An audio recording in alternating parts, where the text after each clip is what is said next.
Yo, what's up? Should I do this or do this? How are you guys? Long time no see, and indeed, it's good to be back. And we got some questions already. I wanted to do this for many weeks, but we've been extremely busy, sick. Not busy, no, busy. Okay, I want to stop the music on my end so I won't get distracted. It is good to see you. Oh my god, I'm so excited. You know, Ahmad, Fatima, Pure Rick, Anish, Saeed, it's good to see you. Let's start with the first question. Yes, the live will be available always. I would never unhide anything. I would never hide anything. However, if you don't see the lives soon on the feed of the channel, there will be special list for them.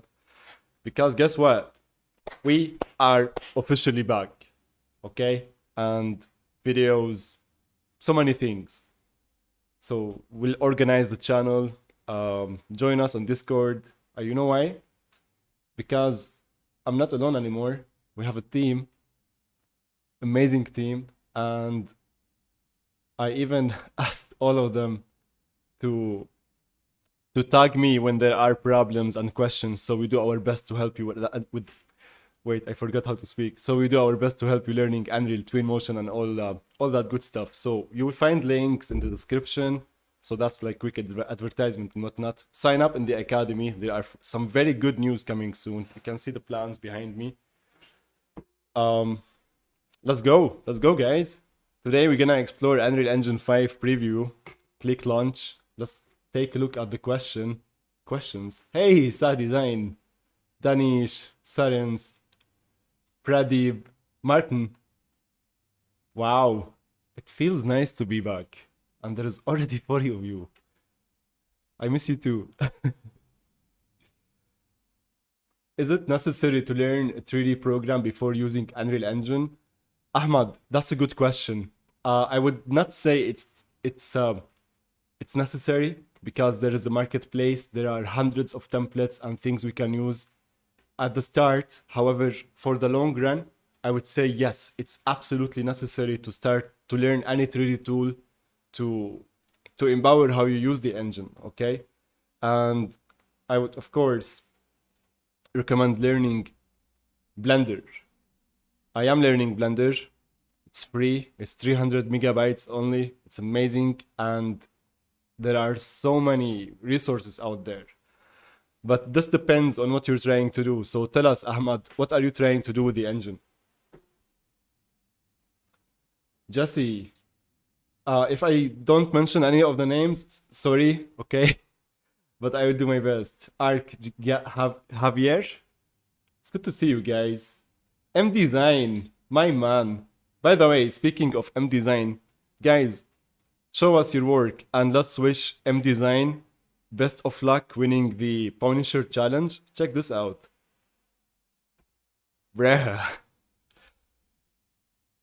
Bruh, this is amazing. We need to set up a call and you need to show me behind the scenes, bro. So everyone, go to the server, show us your work, let's give some feedback, let's grow together, let's learn together. You know, we're a community. It's good to see you guys. Is it worth to go now for Unreal Engine 5 and Lumen or just wait for with you of course it's worth it, Hussein. If you want to stay like on top of the game and like know the different, there is use case scenario for everything. Lumen absolutely gets so much better. Let's actually look at the new changes in Unreal Engine 5. We can take a look at that. So Unreal Engine 5 preview 1 release notes. There are a few things I'm excited about in Lumen. We will take a look at the release notes in a moment. I don't want to put a bunch of texts, no, not this one, in front of us. Harun, come say hi. Come say hi, boy. Guys, I need to introduce you to Harun. He's a cat and he would never shut up. Say hello. Hello? Yes, thank you so much. Okay. You just ate, bro. Let us do the stream, please, okay? So, the first thing you would notice, guys, when we open Unreal Engine, so let's take another look at the chat before we get into the engine and what's new and all that good stuff. Sharif. Hi. Hey. Sayed. All right, Ahmad, if you're working with in design as an architect, you must be using Revit, AutoCAD, Rhino, any tool. So you need to learn these. It's not enough to not yet at least to just use Unreal Engine for everything. Mind cool. Amazing. Let's go. Okay.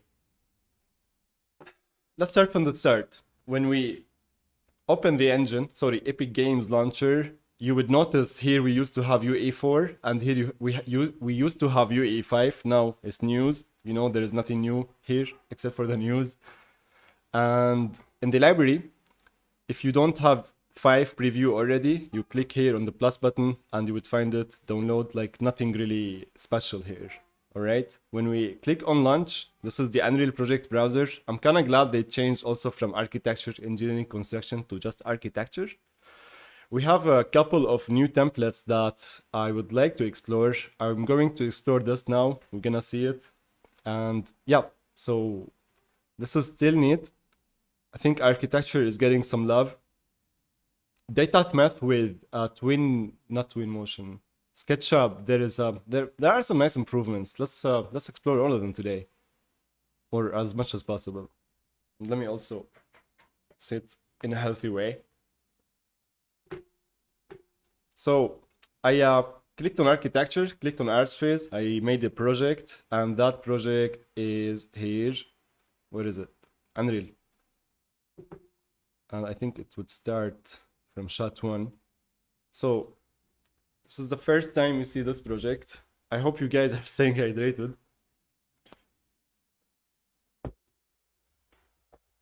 So, can you tell me, guys, in the chat, where are you watching from? Where are you from? Rhino! It's good to see you. So, to answer your question earlier on 427, it depending on the Hussein, this is for you. I would say learn Unreal Engine 5, preview now, preview 1. Now is the time to learn the engine. It will improve from here. Today, let's see what's up with the reflections, refractions, and whatnot. But yeah, guys, this is the time. If you didn't learn at UE5 when it was in early access, now is the time. I would not wait. So just tried the architecture template in UE5 preview, but it looks pretty crappy with Lumen. Andy. Hey. You mean this template?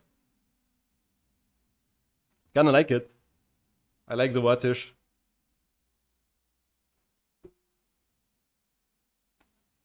Okay. Make a map design tutorial for optimization. Please make a map design tutorial for optimization. DinoTube. I didn't understand the question 100%. And I'm gonna do my best, guys, to keep up with the chat. I didn't expect like 50 of you will be here. I thought like 10 or 15. Argentina, Germany, Poland, Syria, India, Egypt, South Africa. Wow. Syria, Turkey. It's good to see you guys. Hey, Zoltan from Hungary, of course.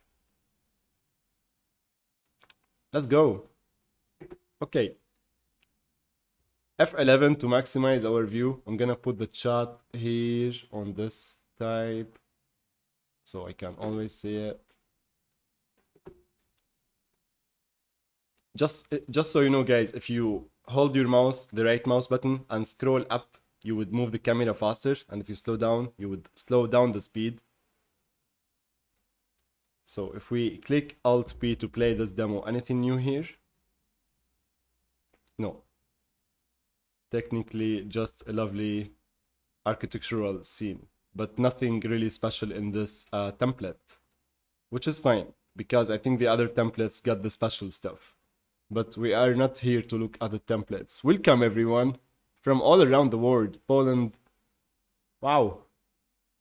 So ray trace reflection supported with translucency in Lumen. Justin, to be honest, this is the first time I look at UE5 now, the preview, but I heard something about ray traced software ray tracing. So let's check. Ray tracing. Can we type ray?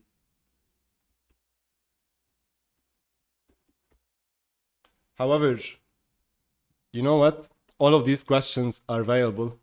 I'm gonna answer all of them.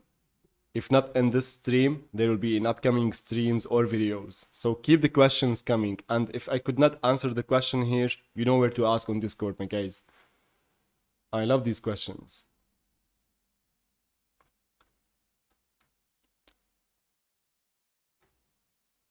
There is so much in the chat. I didn't expect this. So just in case if I miss your message, guys, you can send it again. And will you talk about Lumen landscape support? Yes, I think Lumen landscape support with the new preview, we finally get it. I'm trying to find the link for the preview 1 release so we can read what is new and what not. So anyone can, by any chance, send me that? Actually, wait. It's in the news. So if we click here, we should go to the forums page or the original page of what is new. Rodrigo from Brazil. It's good to have you, man. Welcome, welcome. Welcome, Habibis. I mean, when design open world map, the biggest problem is to keep map optimized. Yes. You know what? I'm gonna start taking notes for the upcoming tutorials. Thank you for the explanation more, DinoTube. Optimization is a massive topic. Where should we start? Zultan. Dimitri, how are you? I'm fine, thank you, buddy. I've been great. So busy, not little busy, but can't complain. Yeah, the new additions to the Unreal Engine 5 modeling tools. I can't wait to look at it now. So is there a way to change mod name of the project? Danish, mod name of the project. I don't know the answer for that. Could you elaborate more? Okay. Okay. Ben, welcome Ben from England. Rafael from Spain, welcome. Thank you guys. Thank you for the amazing support. I am kind of speechless, but this would be a lie because I'm still speaking, but this is amazing, really. I just wonder why I stopped. Well, I thought but so many mixed feelings. It's good to be back. So good to be back. Okay, so let's quickly read. UE5 is now available in preview. If we scroll down, what's new since UE5 early access? While the full list of new features and improvements is extensive, here are some key highlights to watch out for. So rendering Nanite. Nanite in Unreal Engine 5, the new virtualized geometry system that enables us to create games and whole worlds with massive amounts of geometric detail. Of course, for anyone who don't know Nanite. So in this release, we have more improvements on stability, quality, performance, and tools, including improved performance on memory usage of Nanite streaming in editor. So now I think we can add more Nanite meshes. New error-based metric for fallback mesh creation, previously called proxy mesh. Nice. User experience to batch convert assets to or from Nanite and perform on-disk data trimming. So it's easier to convert assets to Nanite or the opposite with more performance stuff. Supporting for all view modes, finally, and usage flags, e.g. shaders, complexity, view mode. Nice. So now we can debug much better what's going on with Nanite. Per instance selection, okay. And I don't know what is this exactly. We're gonna see now if we add Nanite meshes. and per instance actor custom data. Okay, Lumen. Let's talk Lumen, the good stuff. So Lumen is the new, not new at this point, but the fully global illumination and reflection system in Unreal Engine 5, designed for the next few good stuff. I don't want to read everything. Since the early access, so full hardware. So, I saw a question earlier on ray tracing support for Lumen. That was, let me check the chat again. There is so much chat. Nice. Okay, so full hardware ray tracing support, which doesn't require distance fields, whoa, or any other software tracing, and scales up to large worlds. Nice. Gonna see Lumen in action now when we create some landscape. Improved final gather quality, especially visible on foliage. That's good. So now, foliage. I have an Unreal Engine 5 with the new Quixel trees. I don't know where is it exactly because we still don't see. We see some UE5 assets here. Let's see. Harun? No.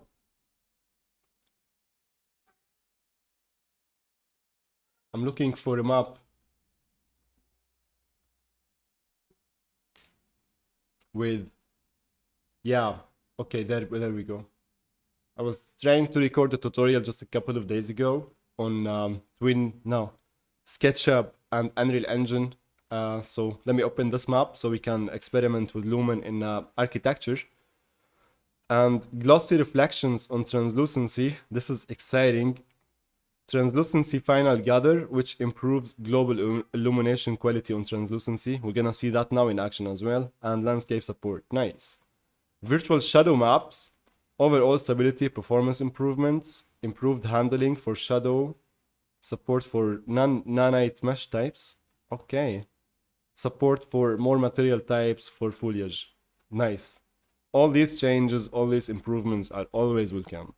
So the path tracer, now it supports hair primitives. I've seen some tests on the meta-humans with the path tracer. They look incredibly amazing for the hair and the eyes.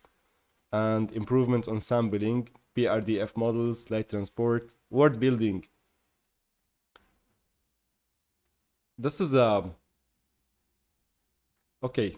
Let's finish here. Word partition, landscape support, nice. Sequencer support with the word partition, nice. New streaming source shapes. So for whoever earlier asked, that's you, DNTube, on optimization. Like word partition is one of the things I would study to build large scale worlds that are optimized. So this is the new way, or one of the new solutions to build large scale optimized worlds. So word partition. If you go to the documentation, get started with it. Like there is a million ways. Like it's a massive topic, optimizing for games, but this is the kind of stuff that makes me excited. So we need to enable it.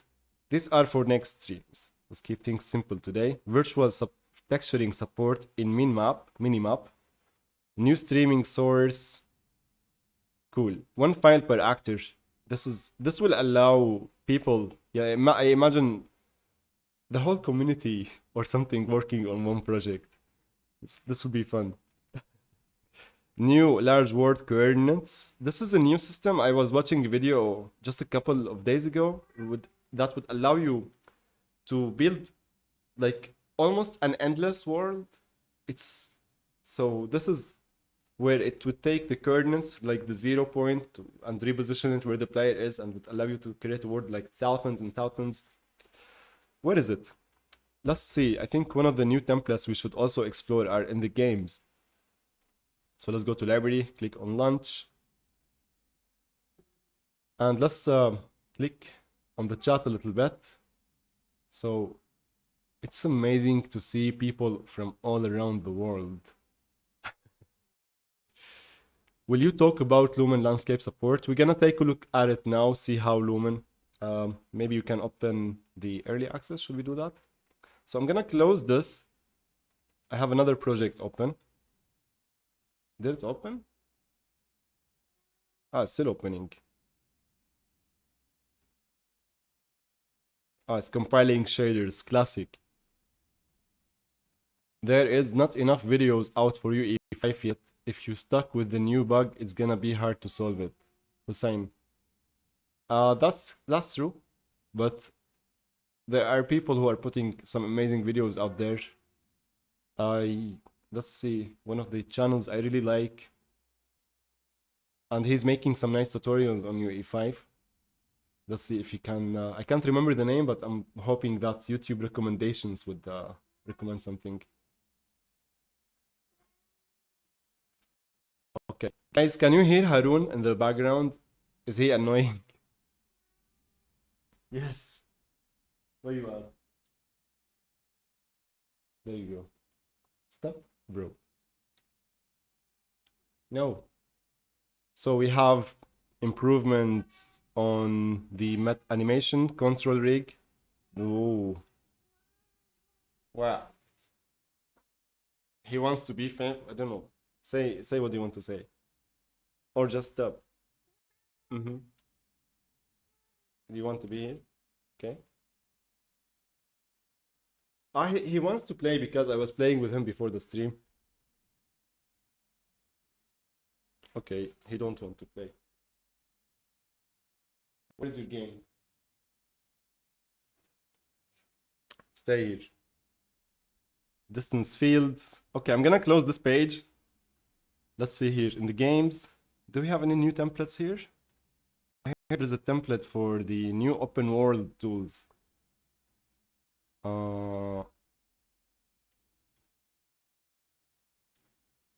Nothing. That's fine. I need to look somewhere else, unless someone in the chat can help me. Where do we have the new templates? Oh my god. Unreal and compiling shaders is like... Why you keep doing that? Compiling shaders. It's funny, this project I was working with just... Okay, I need to... Bro. Please let us know how to remove flickering of light reflections on Lumen. That's a nice request. Said Safi.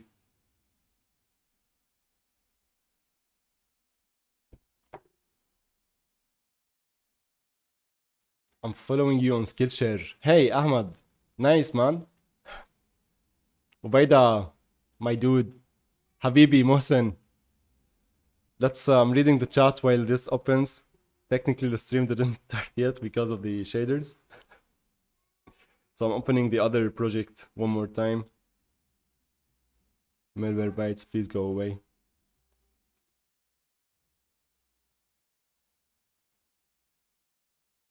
Yeah, the shaders thing, this is annoying. This is a project that we literally just closed. It's compiling all the shaders again. Anyone is experimenting with this, or is just me? If we are going to compile shaders every time we open UE5, that's sad. Is there a difference from YouTube and Skillshare for the content? My class on Skillshare is like 1 year old. The content on YouTube technically is newer.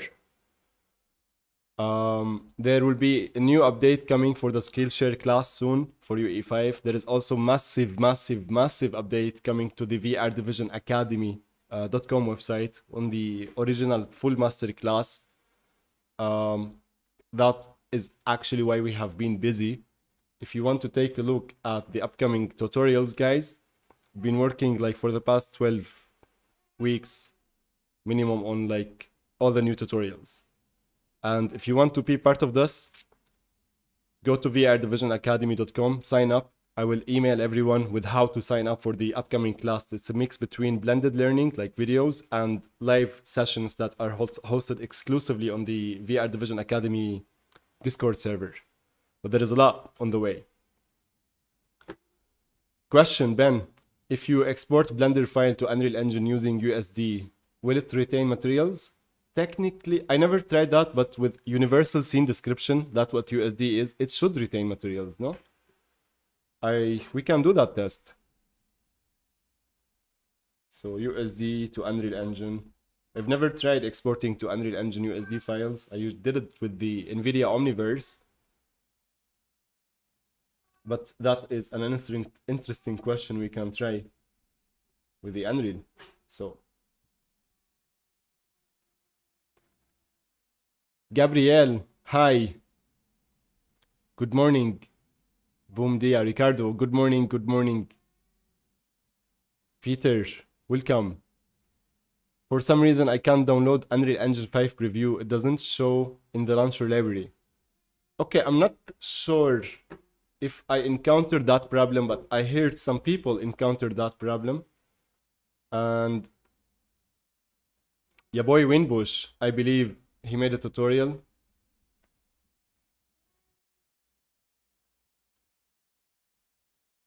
If there is, I'm checking real quick on getting started with Unreal Engine 5.1 preview. Let's see. What up, what up? Oh, computer died? No. Okay. Can you see me? Can you hear me?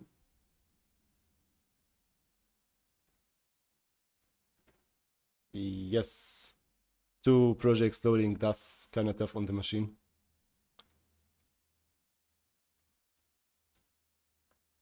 So if you don't see the Unreal Engine 5 in the library, could you try updating your launcher? That could be it. Because by default you should see the preview one. Just click here and you see UE5 preview one. If not, worst case scenario, I will delete the launcher and reinstall it. That could help. Okay, that I hope you find a solution, Gabriel. So try to update the launcher, and I think you can update the launcher from settings. If you go to settings, you would usually see like something to request an update here. If not, I would uninstall it again. So allow auto updates, not for games. Actually, no. Yeah, I should upload manually. Bibo, Fayyad, shukran habibi. Muzam Ali Khan, please do check large distance fog drawing and light getting bright from distance. So please do check large distance fog drawing. We can try play with the fog a little bit once the engine decides to open. Bro, stop compiling shaders. Guys, I think we should make a competition on shaders in Unreal. Let's make some memes on shaders. DinoTube. What are you doing?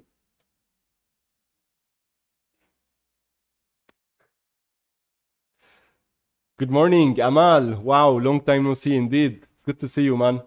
It's been 58 days since my last stream. I checked on YouTube. Oh my god. It's been a while. Yo, do you speak Portuguese? I don't speak, but I would love to learn. So you can type something, I'm gonna try and, pronounce it. But it should not be bad words. Kidding. Raf, welcome, Raf. Let's get this. Akshay, hey! Amal, are you working on a laptop? Yeah, I'm working on the Asus Pro Art 16 laptop. It's screaming now, I can hear the fans. But it's on the high performance mode, so that's how it is. I want to show you something with Haroon, guys, until the engine decides to load. And for you, maybe this will help. Check it out. Well, I don't think he mentions anything. Let me know. Let me know. Let me show you something. Haroon.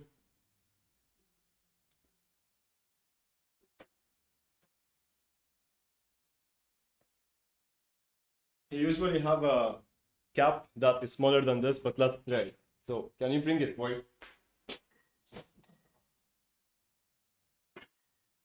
No, he wants his own cap. Where is it? I think he lost it, that's why he's screaming. I want you to bring it. Go.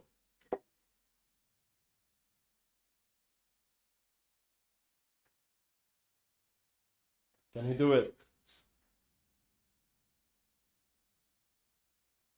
He's trying. Yeah, he did it. Good boy. Again? The engine is still loading, so we can play with Harun a little bit. My friends told me he looks like a dog. He is a dog. I don't know. That could be true because he stand up, he can bring stuff. Good boy. Go. Is it safe porting Unreal Engine 4 projects into Unreal Engine 5? Deepak. That's a great question. Every time I port any of my projects from version to version, I always make a copy. I make a backup and I at least hide that backup or like put it on the cloud or keep it, you know. I would not select a project and port it from UE4 to UE5 and that would be the only version I have of that project.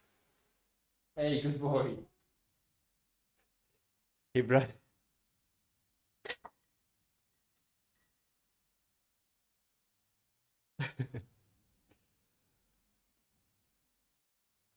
Je vous, I don't speak French. Let me translate this. I can't believe it's still compiling shaders. Unreal, please. Kebab, Abdurrahim. Yes. The preview version.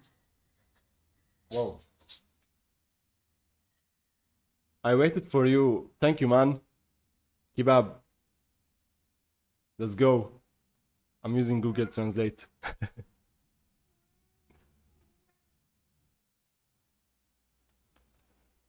I guess we can say that cat ate your homework. Yes, he ate only Unreal tutorials. That's why I was trying to come up live for 2 months now. Hello, Skifak, Usama, welcome. When a cat is raised like a dog. True.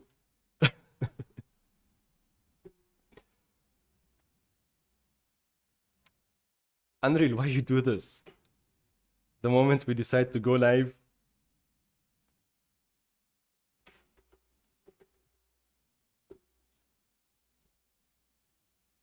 there is a meme about shaders on Discord. Anyone posted any meme? Memes. Yeah, Butch. Good one, buddy. Ah, Hussein. How's your project going? You were working on a villa a couple of days ago, right? 1 hour here is 7 years on Earth. That's straight. We should wait on another planet for these shaders.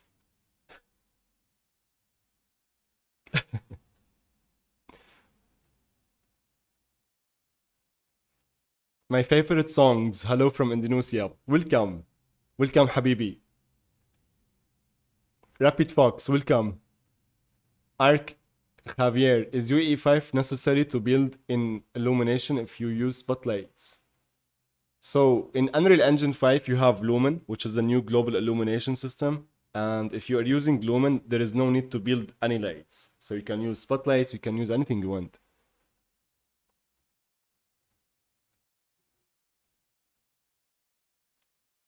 Cristobal, hi, what is different from the early access? We were taking a look at that in just when we started the stream. There are new additions to Nanite.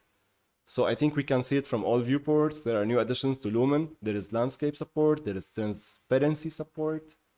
If you want the full list of what is new, it's in the news, the first big link.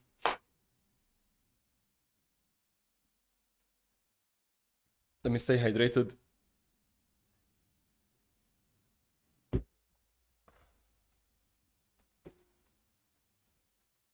Cristobal. So I'm trying to open that link again. Perhaps we can take another look. Maybe it's my bad for opening 2 projects at once. Let's close this one more. Maybe this will go faster.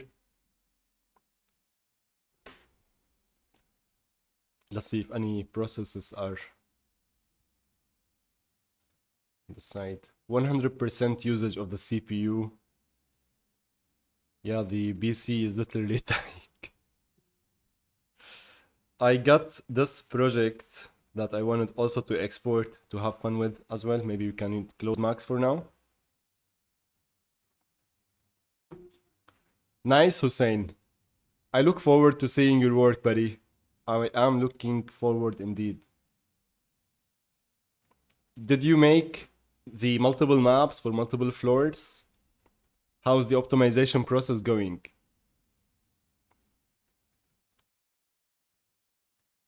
So even the page here is stuck because we want to see what's new in Unreal Engine 5 preview. I can't open it. Let's take a look. We will there is a lot, I would say, Cristobal, and mainly the UI too. So I'm just waiting for the engine to open so we can discuss the new changes and like dive deep into that. Is there a way to get rid of this kind of moving global illumination when moving the camera? Andy. I feel you. There must be ways. Well, no. Because I would say Lumen is still work in progress, but let's see. Let's open the engine and look at some of the problems and how we can do this to avoid some of them. Akshay, Maman, what headphones are you rocking? We cannot hear the fan of your laptop. Actually, so these are SteelSeries something headphones. I forgot the number, but I'm using this mic, which is Ubuntu or something. I don't know. And I have like noise gate on OBS to avoid exactly for that. You don't hear the noise, right? Yes, perfect. On OBS, so the quick OBS tutorials, guys, if you're using like you have your audio inputs. If you click here, go to filters, there is this noise suppression. This is the only modifier I have here, and it does amazing job in suppressing noise from outside. For those who want to record tutorials, wink wink. I hear many of you started to teach. Not many of you here, but there are many of my students who are also teaching now, which is amazing. So if anyone wants to start recording tutorials, or anyone interested in becoming an Unreal authorized instructor, or anyone interested in starting their YouTube channel, come on Discord, DM me. I'm more than happy to help. More questions. Can you test reflection? Yes, Rapid Fox, we're gonna test reflections on the materials now. I'm opening a project I was testing with just a couple of days ago. It has reflections, translucency, all that good stuff. So 900 shaders to go. Debug. Do you need RTX GPU in order to work with Lumen in Unreal Engine 5? No, you don't. GTX GPU, AMD GPUs, any GPU with the minimum requirements, of course. But no, you don't need an RTX GPU. And that's the beauty of Lumen. The thing with ray tracing, RTX ray tracing in UE4, like the reflections and whatnot, they are so expensive. So now Lumen is here to solve these problems. Thankfully. It's not perfect. It's work in progress. And give it some time. You know, we're gonna have the final full release, like Unreal Engine 5, almost at the end of the year. Like, let's say, what, 6 months from now? Not like Q4 of the year. So many of these problems will be improved along the way. When we like look around, performance. So no, that's the answer, Debug. If anyone, you are afraid of, you don't have an RTX card, no need.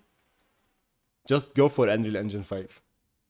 Hussein, Managed to make the whole floor in one level and will go for the other sub-levels. Nice, man. Always, when you have massive projects, keep things organized in levels, sub-levels, so you can hide, unhide things.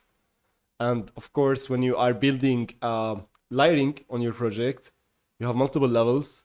The build data file would not go like extremely high. You would start to get problems when if like it's bigger than 2 gigabytes. My favorite songs. Really looking forward to use Unreal Engine, but things are really slow since I'm using RX 580, not Nvidia card. I don't think you need an Nvidia card to be able to use, well, RX 580, to be honest. I don't know how old this is, but, you know, slow and steady is better than not using the engine at all. So take it slow. It would help you meditate on the engine.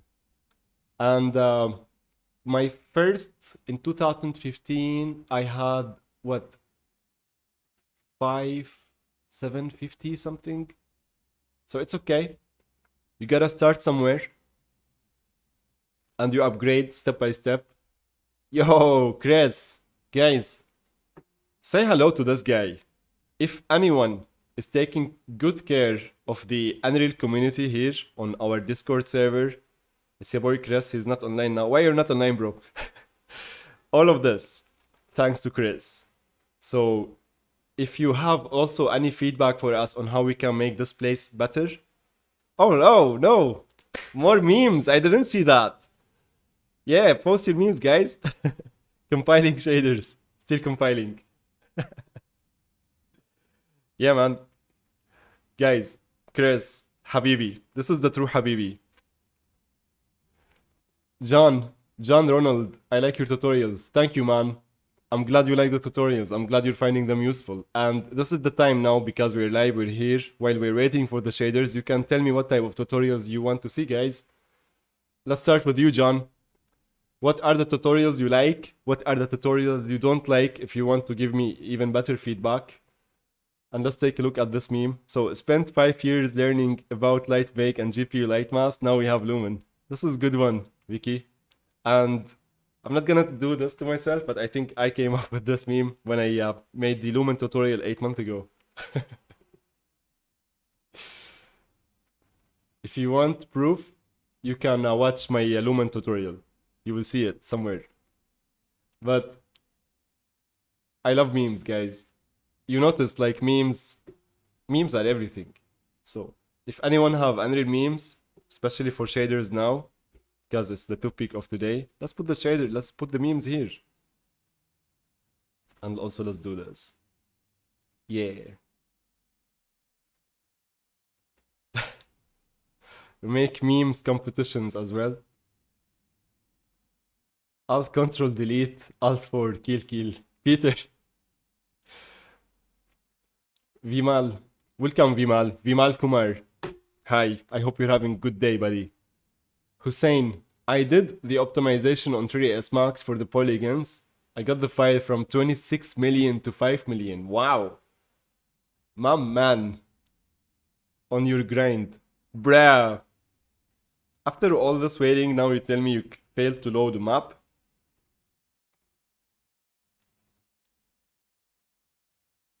It will... Hello? Oh my god. Engine. Why you do this? Engine, why you do this? Okay, it might be still loading. Let's give it a few seconds. Ha, we've seen something. Dombo, I'm doing great, man. How are you? Super stick, no noise allure. Nice. Akshay, I'm glad there's no noise. Muhammad Ali, welcome back, boss. Thank you. Please advise or support Blender users to link materials to data math from Blender as Maya program. I tried to make it from the beginning. So that's a good question on Blender. I remember we were having a conversation a couple of days ago and someone recommended um, a plugin for exporting from Blender to Unreal. Yes, I didn't try it yet. It's definitely on my radar. But if anyone is trying this, I think it's also free. But you can, of course, always pay what you want. Yes. So I would try this. There is also the DataMath community version. I'm gonna put a link in the description. And once we cover this, there will be streams only specifically for Blender. I would love to learn from you guys also how to be better in Blender. But let's take a note. Blender to Unreal with the materials. Now, this is a great question about the materials. I'm gonna show you guys something I have been working on. It's for the masterclass, but I'm more than happy to share it with you, especially when it comes to materials. So let me open first Miro, where I do all my mood boards. Robert Prescott, are you saying I don't need an RTX? I mean, if you have an RTX, yeah, but no, you don't need an RTX. I have been using the engine literally for 6 years on my GTX card, up to the point where, 6 months ago, Asus sent me a laptop and I have an RTX. But other than that, I always use GTX. Oh my god.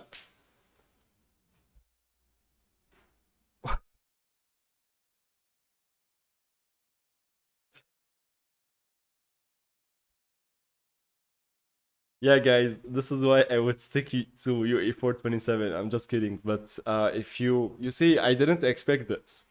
I was ready for today's stream. I am certain I compiled all shaders, but here we are. And this is the second time it's compiling shaders. I don't know why is this. Interesting. So let me read the chat. Okay, we were talking about Muhammad Ali. We were talking about let's talk theory until the engine finishes the shader. So I'm gonna tell you a concept I do on master materials, or materials basically. Like, what is the fastest way or to visualize your projects? I know DataMath and other tools, they do their best to export materials like from your tool of choice to the engine. But if you ask me, if you really want my opinion, I would create something called my Unreal Engine master library. And in that master library, I would identify what are the type of assets or what are the type of materials I use in my projects a lot. So any project, whether, yeah, any project, there are always, like, for example, opaque materials. You have wall, you have wood, you have floors. We have cloth materials where, like, the light hits the surface and it keep going. We have translucent materials like glass and whatnot, water. We have foliage. What I'm saying here is try to have, so let's say this is a master library you are making, and it has a standard set of materials, a standard set of blueprints, a standard sets of furniture. And every time you start a new project, see, the way I have been creating my projects for the past 6 years at least, unless there are special case scenarios where we have to export materials, is I always export my projects from 3ds Max or any tool to Unreal without materials, because I'm already established in my materials in Unreal. This is so much faster. And we all know DataMath, when you export materials, it's like sometimes it's not perfect yet. So you could see like things that does not make sense in terms of the material graph. So if you create your master library, UE4, UE5, I'd say UE4 because we're still in UE4 still, and you can always migrate to UE5. It would be really much faster for you instead of exporting material, because even when you export materials from 3ds Max or Blender or Maya or Cinema 4D or any of these tools, you still need to do some modifications on the material inside Unreal Engine, and that kind of sucks, right? And yeah, so guys, if you want to, I will leave this live if you want to see how I do my, like, this is work in progress still, you can always improve on this, but the point of this is to save you time, so you always have a set of materials, a set of blueprints, a set of 3D assets, and so on. and like you can add whatever you like. And when you start a new project, so like this is, I have a template file I use always.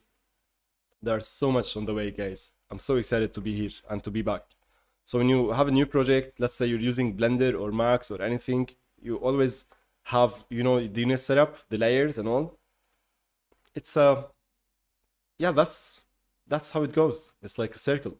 You can always, every time also you finish a project, you can take the assets you create from here to your master library. So yes, we're gonna explore solutions on how to export materials, how to improve on them, but we are also I'm gonna show you how we're gonna build our own master library in upcoming streams. That's the best way, because I want you to be efficient when it comes to finishing your Unreal Engine projects, and always use templates, just like I am doing here. So you can even remember, hey, I'm gonna export this to executable files, images for Instagram and whatnot, right? So I hope this helps you a little, Ali, Muhammad. And I took a note here. I'm taking more notes, guys, for on your questions, so we can cover them in the upcoming streams. And I will stream from now on more often. See, I have something I see on my board every day. It's called Don't Break the Chain. So today is the first day of the chain. And we're not gonna break the chain. 3D render. Hello, my boy Yahya. It's Ghost here. Yeah, man, my boy. Welcome. Eric, hi. Do you know how to insert 3D drone footage with Unreal? 3D drone footage with Unreal. You mean okay. Well, there is this film I saw a couple of years ago. YouTube, what was the name of it? So if I understood you correct, Eric Narcisco, you have drone footage from the real world and you want to I don't know how to do it, but I think you can do it in Unreal, because with virtual production here we're talking in terms of, I'm trying to think like the camera stabilization, no, the tracking. It's an interesting question. I wanted to do like a test with like my camera here and street, like starting with the cars. I wish I could help you with that, Eric, here, but I think it would take more than a stream. Memes in loading time. So let me do that. VFX in Unreal, getting started. You can definitely do something. However, like the quickest solution, I would say, if you have your camera drone footage, you track the, like here's an easy solution I can think right now outside of the box. So we get the camera, the tracking information. So the like Mojo, I forgot the name of the tools we use to track animations. I would export that camera to Unreal, and I would have my project in Unreal. I would render it without the background, and then I would do the compositing outside of Unreal. So in tool like After Effects or Nuke or any of these tools. But to do that, like all of it combined in Unreal, I have never done that. It's not what I do, but I'd love to see how. Eric, stay tuned, Eric. We're gonna do some VFX stuff, but on the simple things, not drone. Unless you get me drone. Kidding. Did you guys add more memes? Let's see. No memes. Should be on the way. We have this memes channel. Feel free to always add your Unreal Engine memes here. Memes in loading time. Okay, first I got you live. Welcome, Kaji-san. So are you saying you don't need an RTX? Yes, I think I answered that first because it got my attention. No need for RTX cards, guys. Anything you can work with. Is UE5 is necessary to build? I answered these questions. Chris, you are at work. YouTube randomly Kais Zach, welcome, man. Well, I love YouTube for randomly suggesting my streams. So let's open a level. Oh. Where are my levels?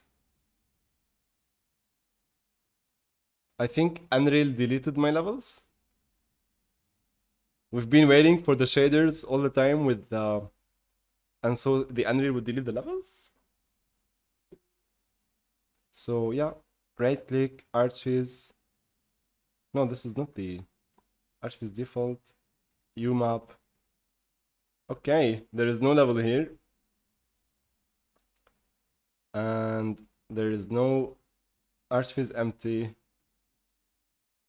Yeah, thank you, Unreal. Okay, guys. It is what it is.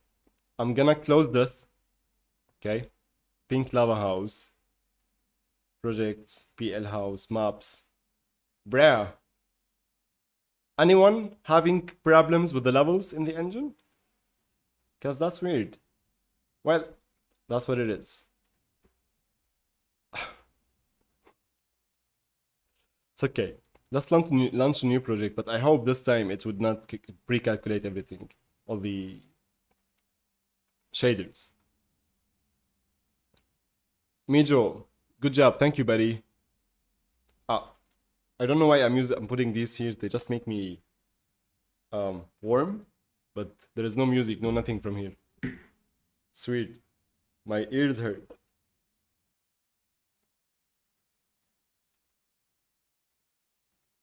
Yeah, I actually put the headphones so I don't hear the fans. So let's do that.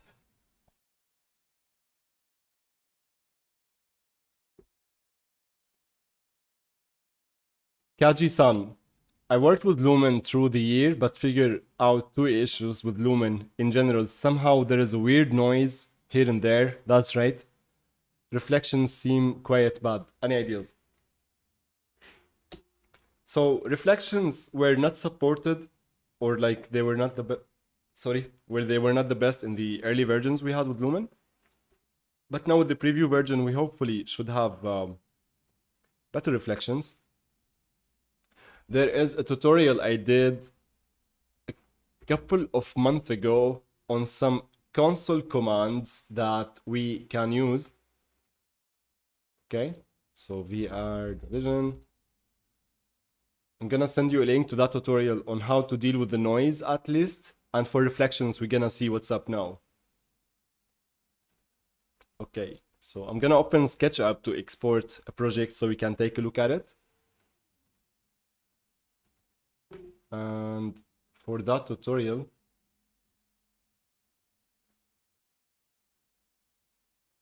if we can find it, let me quickly see if I can find it. Yes. So if you go to the channel,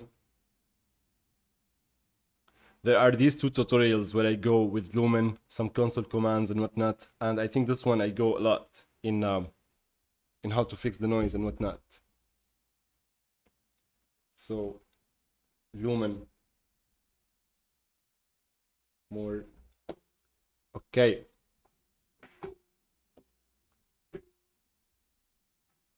So this is a project from SketchUp. I'm gonna export this to Unreal with data.math. And now with the Unreal Engine 5, so now we started a new project. This is the preview. The first thing we can see, the user interface is kind of different. Before we do that, let me check the chat one last time. Oh my god, there is so many questions.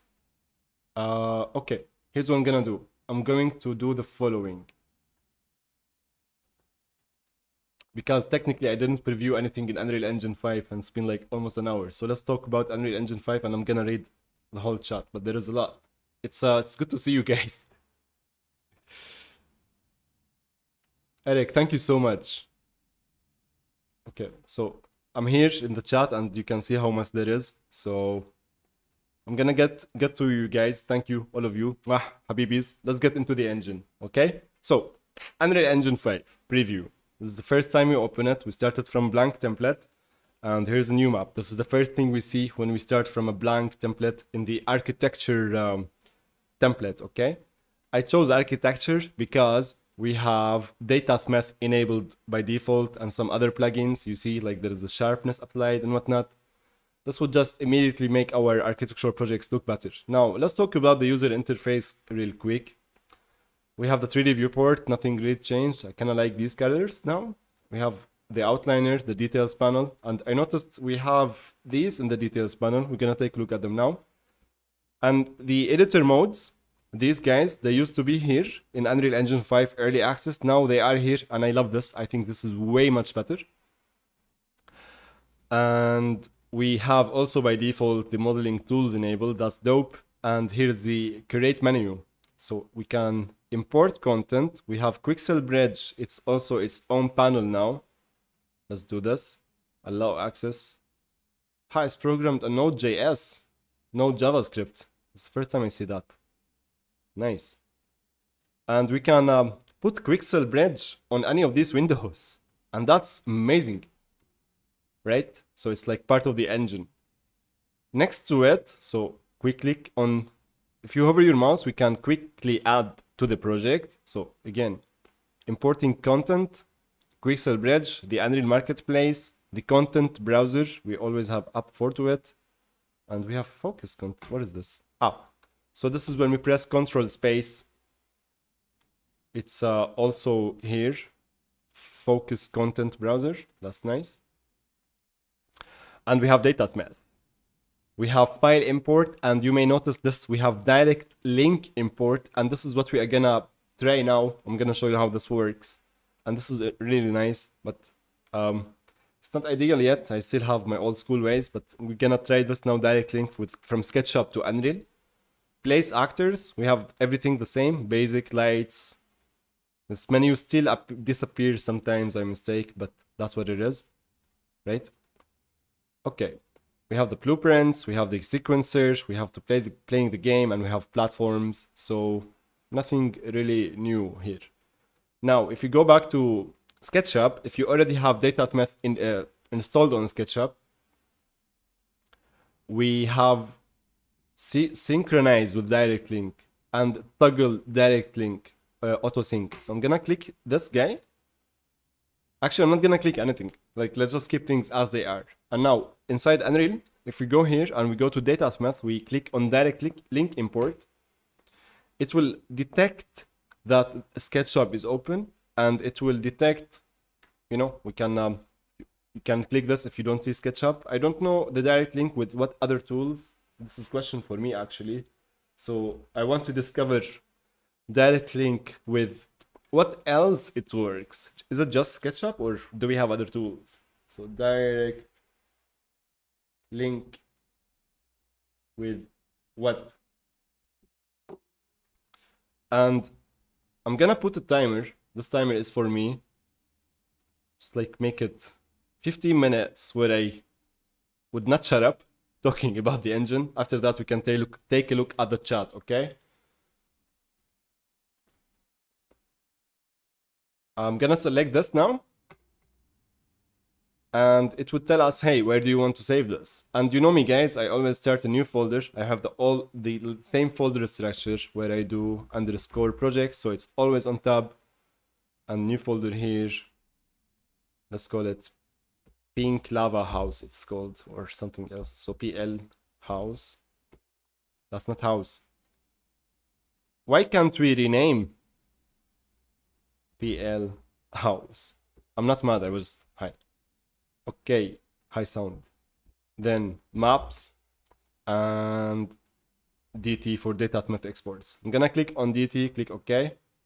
And I'm gonna export the geometry, import the geometry, import the lights, the materials and textures, and the cameras. And under advanced, we have, if we want to bake the light, we can set the light map resolution and whatnot. I'm gonna keep these at default, so click import. And wait. So while we wait, oh, there we go. If we click import, just like that, it will add the DataMath actors to our project. These are nice fake trees. And we still have the same lighting setup and all. Usually, you know, I like to delete things. So this is the DataMath scene actor. I'm gonna make folder, call it meshes. meshes. Call it meshes. Put it here. And I'm gonna delete the camera. Delete the. Okay, let's just delete everything. And now Lumen will do its magic. Okay. See the noise? Where is this light coming from? So let's type light. If we type light and we don't see any lights, that's what it is. There are no lights. However, I don't know why we're having this. So let's call it a bug. Now, to quickly create your lighting setup, here's what I do. I go to Window, I go to Environment Light Mixer, and here we have also additionally the height fog. This is new. So let's create skylight. Let's create atmospheric light for the sun. Let's create sky atmosphere. So we can have our nice atmosphere. And let's create height fog to hide this lower hemisphere. All right. And you may have noticed the lens flare is kind of annoying. So I think my computer is going crazy because I'm recording and I'm live and I'm working in Unreal Engine at the same time. Let's go here to add, let's go to cinematic and let's go to visual effects and let's add the post-process volume. Okay. And under the post-process volume, let's go to lens flare and let's just turn this off. And let's also make this infinite. So if you scroll all the way down or if you type in the search infinite, we can enable this option. So our post-process would affect everything. Now here's what's fun. If you want to, let's say I want to do the following, I'm gonna click scene, and let's say I don't want these trees, right? Click delete. If we go back to the engine, so actually no, we go back to data, to SketchUp first, and click this button, synchronize with the live link. And if you go back to Unreal, it will apply our changes. So these trees now should disappear, and we have three less actors. And there we go. So for example, one of these, if you are a SketchUp user, sometimes like why we have 900 actors? Like there is so many here, right? Like all of these separate. As far as I was trying to learn, if we go here, select this table, and so it's already a group, right? If we explode it, reload it, 3D warehouse,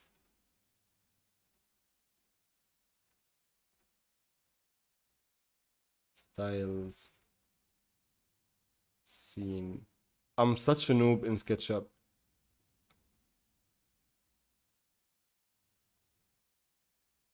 So if we explode this, that's because they are separate elements. Let me do the following. I'm gonna press Ctrl Z because there is something more important. If we look at the house, this house, this is not good. If you move it left and right, all of it is one piece. Lumen will not work as intended. So the first thing ever you need to do, we still just like when we want to bake the light, each face should be separate. So I'm gonna isolate my selection. So now this is all one mesh, and we need to detach this into multiple faces. If I can just focus. So what I mean here, if we select this face and we need to make this face its own separate group. So I'm double clicking these faces and I'm making this group and make group. So that's how we do it in SketchUp, I guess. Make group. Select the ceiling itself, make group. So I'm selecting all these faces and making them groups. Can I press Ctrl Z?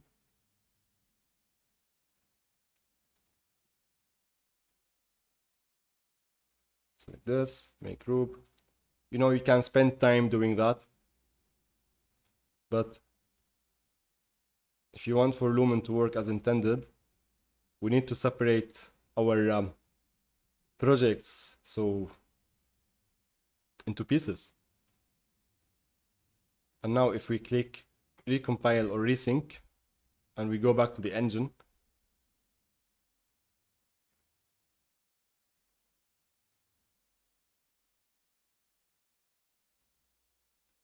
and now we can see this is how we should export our meshes. So having one mesh that would make the whole house is not it would just, you would get all sorts of problems. So when you get sometimes noise or global illumination would not work as intended and so on, this could be the reason, the way you detach your meshes or the way you would have like surfaces. And rule of thumb, if you wanna know how do I detach, or like how do I keep my meshes, like how, always use the following. If there is 90-degree difference between a face and a face, let's say, they should be separated. Okay?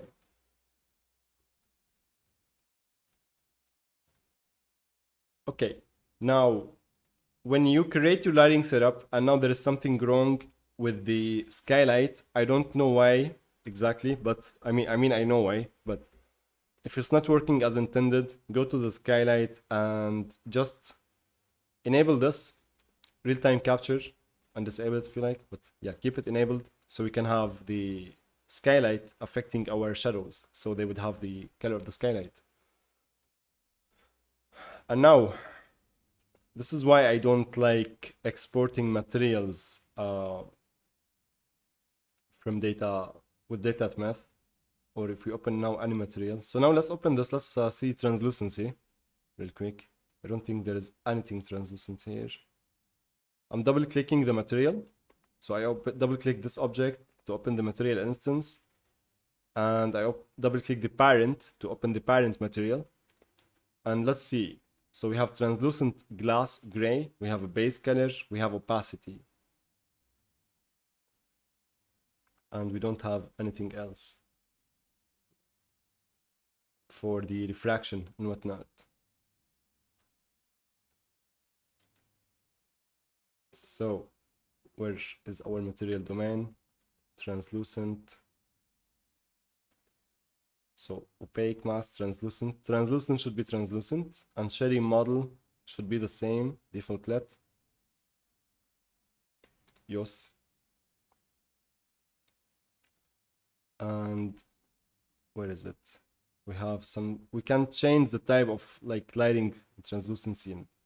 So we have the normal one is surface translucency. If you hover your mouse on this, you will see what they will do and how expensive they are. And so texture samplers, shader count 2. This is extremely cheap texture. So let's use this for example. This is the most expensive one, I believe. I'm reading. So lighting will be calculated for volume without directionality. Use this one on this. Surface forward shading, let's say. I'm just like switching the lighting mode on my translucent mesh here. And of course, if you want to set the refraction, so if you go to Google, I would always cheat the refraction. If you type glass index, refraction index, you can see, for example, the glass index of refraction 1.52, but it always look weird in engine, so we keep it like 1.01 something. Here's what I mean. I'm not gonna attach it now. Let's click save.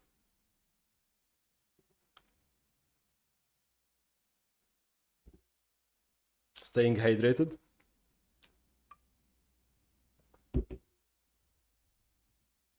I like water.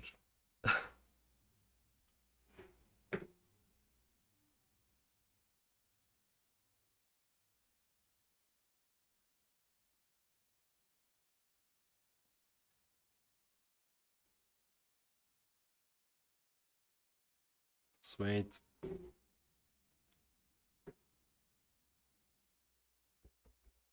I want to add twin motion materials so we can have fun quickly with that. I added them earlier to the other project, but none of the maps worked. And this can be useful.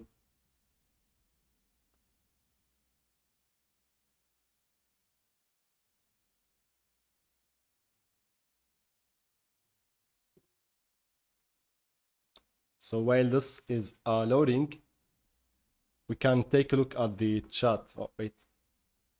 I'm gonna take a look at the chat in a moment.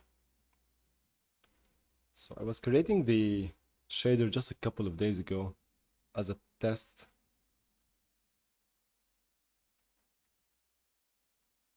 Let's click browse.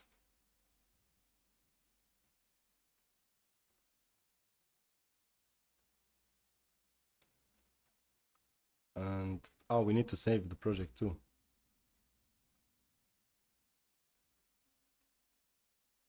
Maybe we can see it better here. Kind of. Okay. So let's get back. And we have the base color, we have metallic, specular, roughness. I'm gonna click on S. A very extremely simple shader. Don't think anything. So let's call it roughness, connected here.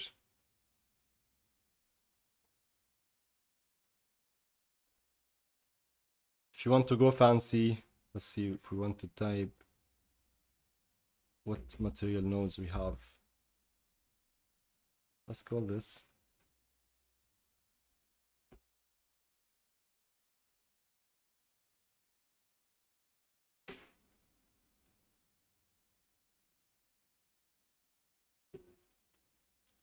and let's save.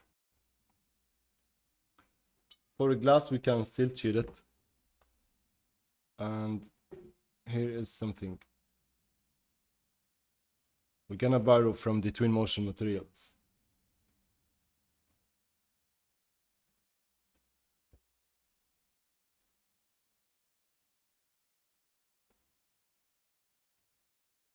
Of course, we need to change these values. We need to experiment with it. Let's put these here. And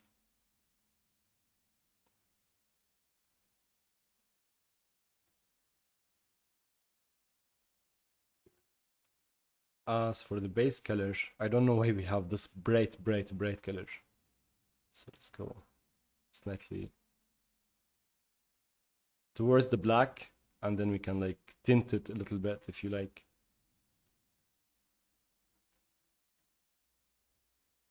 You can see weird reflections, but I don't think we had these reflections in the early access. Now we do. And yeah, we have a super bad reflection, let's call it. So because refraction, if we put it like 1.52, the glass value, you can see I don't like, this is especially annoying in VR. It's like acting like a mirror or something. So I usually just put this on 1.0, extremely low value. Okay. And as for roughness, you can increase it or you can decrease it. It's up to you.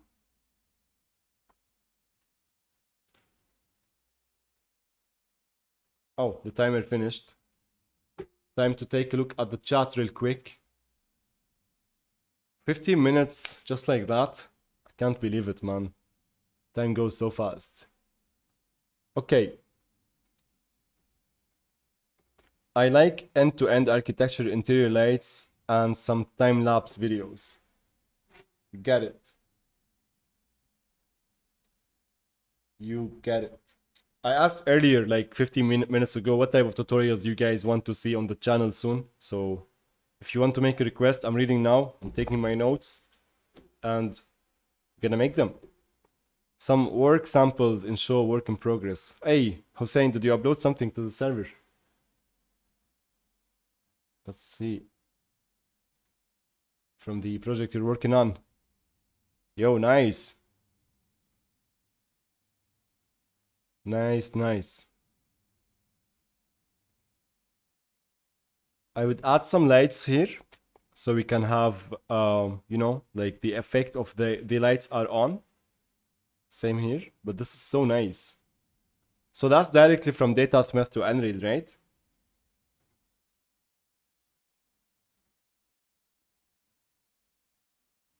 Yeah, this is an HDRI outside, or you're making the environment also. Very nice, man.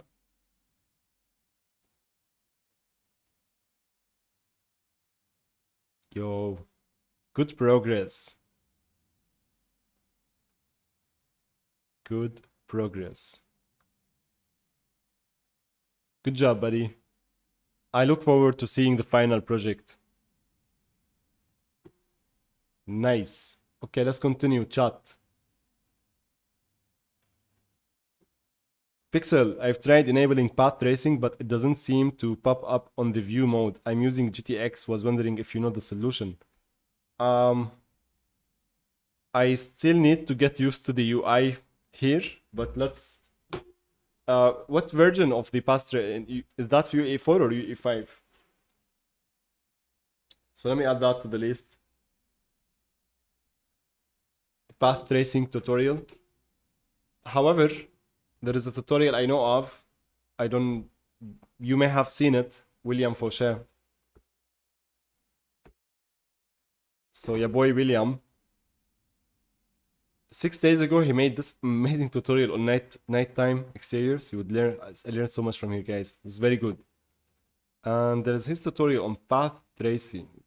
So ray trace translucency, path tracer explained. This could help, perhaps. I'm gonna copy a link to this and I'm gonna put it in the chat. Pixel, that's for you. I hope this helps.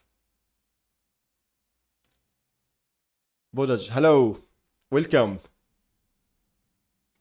Koki Bunny can be used. No, I don't think you can. Well, technically, if using Unreal Engine for 3D printing is like doing this. I mean, we have modeling tools where you can do some basic modeling and whatnot, but I would recommend using Blender or any other DCC tool for use in 3D printing. That's an interesting question though. Adam, I recently managed to make Blender with the help of geometry nodes, my space colony on which I am working. Nice. I have seen recently geometry nodes to Unreal Engine. So geometry nodes to... This could be useful. One of my guys, like good friends, Amal, he was showing me, he made some modular, a modular kitchen, I believe, modular doors, modular windows in Blender with the geometry nodes, and he exported them. And so if you Google geometry nodes to Unreal Engine, if you do it working with the geometry node, that could be, you could do so much, really. And it's very interesting. Guys, I'd love to see what you will be working on if you join us on Discord. Show us your work and work in progress. Have a chat. Okay, Abid, hello. How to make an interactive apartment using Unreal Engine, like open and close doors, windows, color changing, open curtains. That's a good question. So opening, closing doors and whatnot and all these good, well, not opening and closing doors, but changing materials, I have, for anyone who is interested in learning Unreal Engine blueprints, if you go to vrdivisionacademy.com, go to courses, this is part of our Unreal Engine Mastery class, Blueprint for Beginners. We have 21 lessons. That I cover a lot. I cover what is level blueprint, what are blueprints, and like from the very beginning to how to change materials, how to apply random colors, how to create user interface, how to create basic animations, and so on. This might be a good time to say, hey, if anyone is interested in the new version of the master class, I am like, we are going to, no one knows yet. I'm gonna make an announcement to my current students where we're going to start in 2 weeks or less. We're gonna have a mix between offline videos like this on the academy, and these are free, by the way. You just need to make an account. So if you make an account, you will get an email later when we start creating the new tutorials. So it's a complete remake to everything I learned from your feedback, from these questions and all. You can see what I'm working on here, what we are working on. So there we go, continue. So Abid, Abd Abu Sinah, and anyone who wants to learn blueprints in Unreal Engine on how to change materials, make interactive things. I'm gonna add like opening, closing doors for the list. Go to the website. There is like 20 and more actually free tutorials. So doors, windows. I hope you find that useful, man. And once you create your interactive apartment, you know where to put it, in finished or show your work. I want to see what you guys are working on. And the link to Discord community is in the description. And link, yeah, everything in the description. Leon, he or she on a Mac, maybe. Leon 3D, first, it's good to see you. I remember you from the 2 months ago and more. I think you were talking about Harun. Eric, how to insert 3D assets. We spoke about this. What's up? Yeah, Liam, Baiban. It's good to see you, man. Hussein, there is a twin motion library for Unreal Engine. It's good and easy to use and modify. Yes.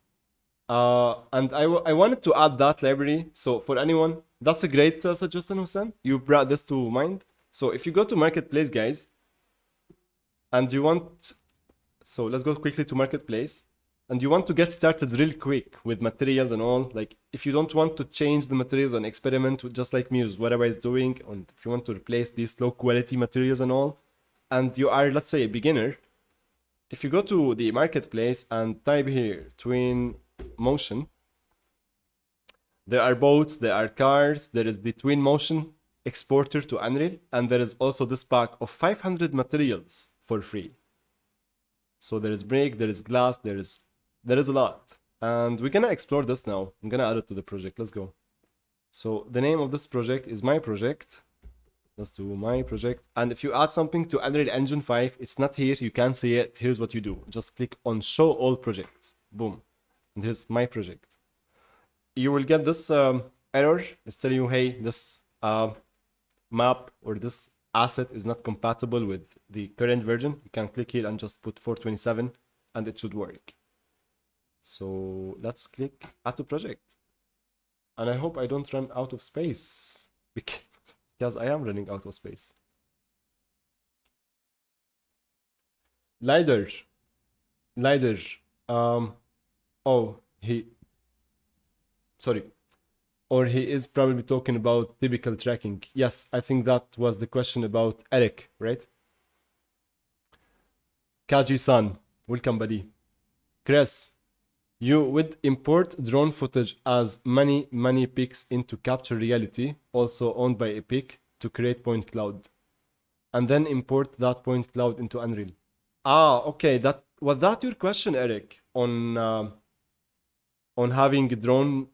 So you said drone footage. So is it you want point clouds, photo scanning, or the good old VFX workflows? So while we are taking a look at the chat, let's make some of these shaders quickly compile. Let's click save as well. Yo, my man, Leon. Okay, let's continue, chat. So I think I compiled this on the other machine or earlier, so it should be fast. Okay. Let's read the chat. So Lider and import Chris. So Kaji-san. In easiest case, track video and get 3D cam plane. After Effects may do it well. Yeah, that was like top of the mind. But Blender or other cheap solutions may work as well. Yes. Adam, by the way, guys, thank you for answering each other in the chat and helping me. That's so nice of you. I love this community.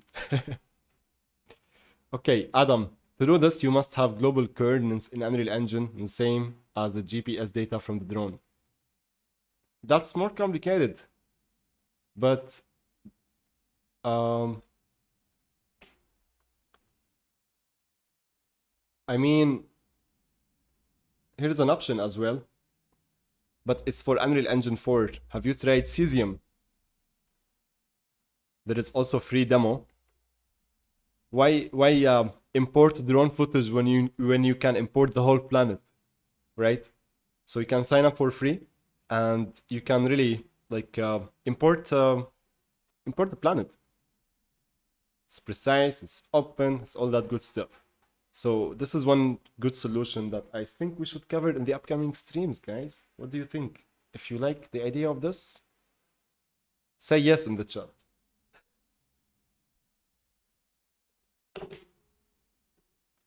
So I hope you found this useful, Eric. Max Brenner, architect, my man. Hi, I like your streams. Thank you. Nice vibes. Thank you. Have you tried GPU Lightmass on the Unreal Engine Preview 1? Not yet, but we will do that.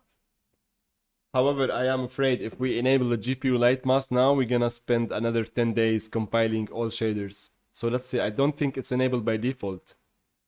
Go to plugins, GPU. Oh, it's enabled by default. That's nice. So if you go, where is build? There we go, build. GPU Lightmass. Let's try it now. Nice, but let's keep with Lumen at the moment. But the official GPU Lightmass gets so much improvements. Like since 4.26, 4.27, and now I hope there are some improvements in the new version. I'm not sure if it got improvements in UE5 preview, but we will see. Miguel Angle, bruh. Welcome. Did I read it right, bruh? Alexander. Good morning from Brazil. Good morning to you too. What time is it in Brazil? I thought it's evening. So let's type time in Brazil. Ah, it's 10 a.m. Well, good morning to everyone in Brazil and around the world.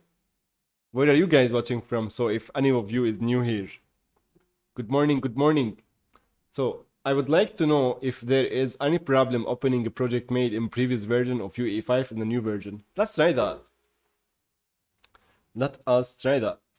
So, by the way, I was trying to open a project that is made in Unreal Engine 5 Preview 1 that I was working with just a couple of days ago. And for some reason, it didn't open. So I lost the maps. So if you are using Unreal Engine 5 Preview 1, guys, all of you, keep in mind it's still in beta, it's still preview. So always make a backup of your project. If you are getting like from new to old. However, to answer your question, let's do the following.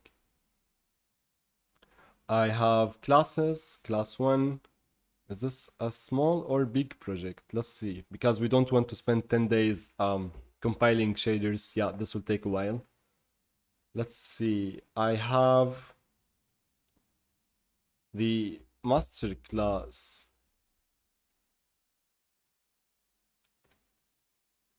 Okay.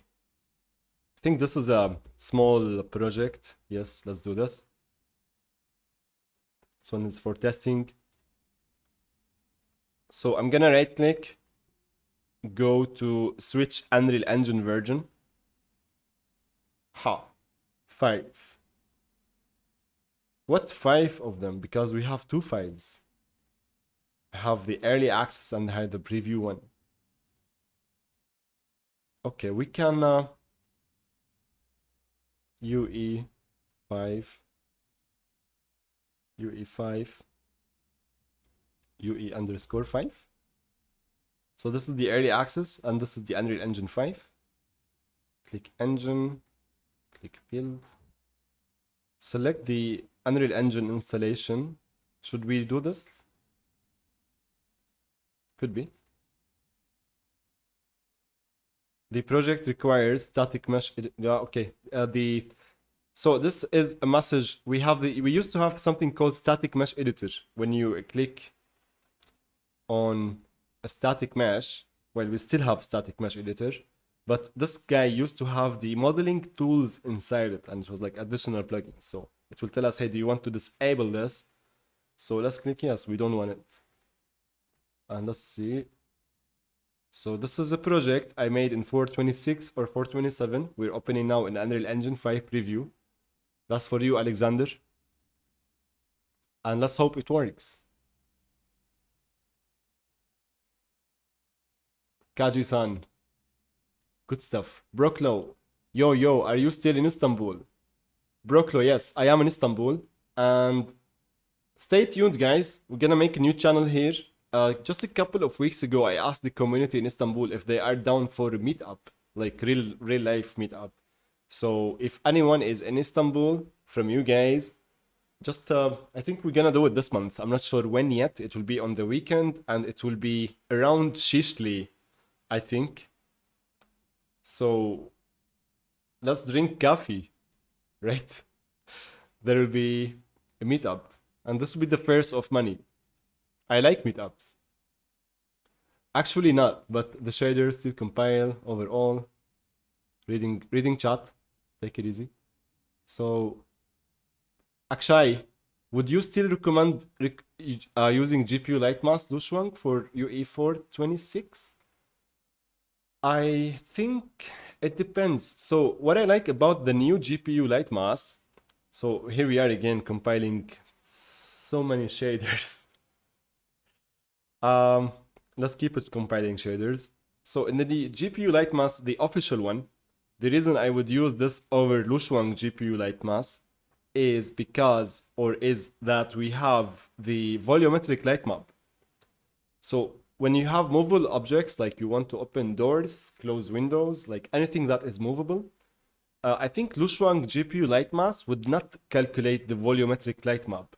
Meaning, if you have any movable objects in your project, they will look extremely out of place.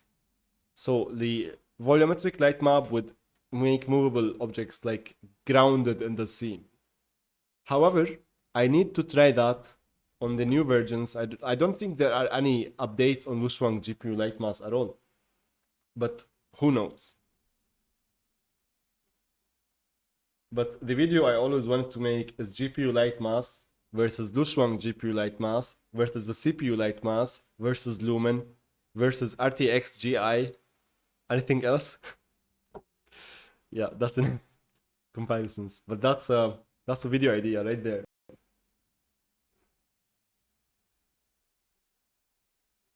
RTX GI is from Nvidia, by the way. If you don't know, guys, if you want Lumen-like results in Unreal Engine 4, you can go to RTX GI. It's a plugin now. It used to be like its own separate branch. I know this is not what you asked, Akshay, but for anyone who is using Unreal Engine 4 and you want Lumen-like results, like it's actually not bad. So actually, yeah, William did a tutorial on this, nice. But I think it was separate branch when he did it. Now it's a plugin. That's what's important. What is important. So RTX global illumination, but I think for that we need an RTX card.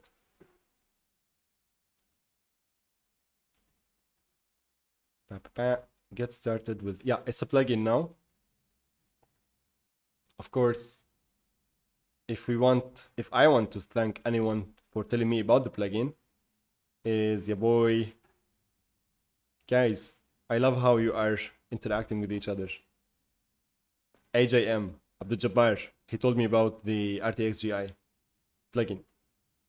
He's a good guy.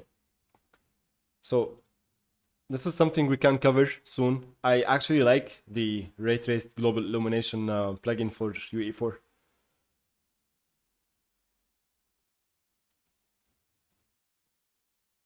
Okay.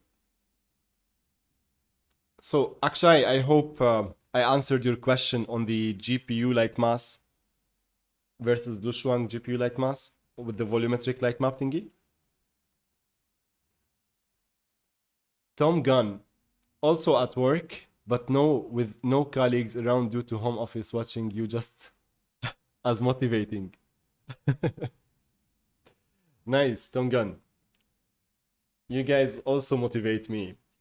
I think yesterday is the reason I'm live today is actually he told me, man, like, it's been 8 months since you uploaded anything well, and when 2 months since live, so here we are, guys. But I can't tell how. I'm glad. I'm very happy. I'm motivating some of you. I'm glad to see your work in the Discord channel.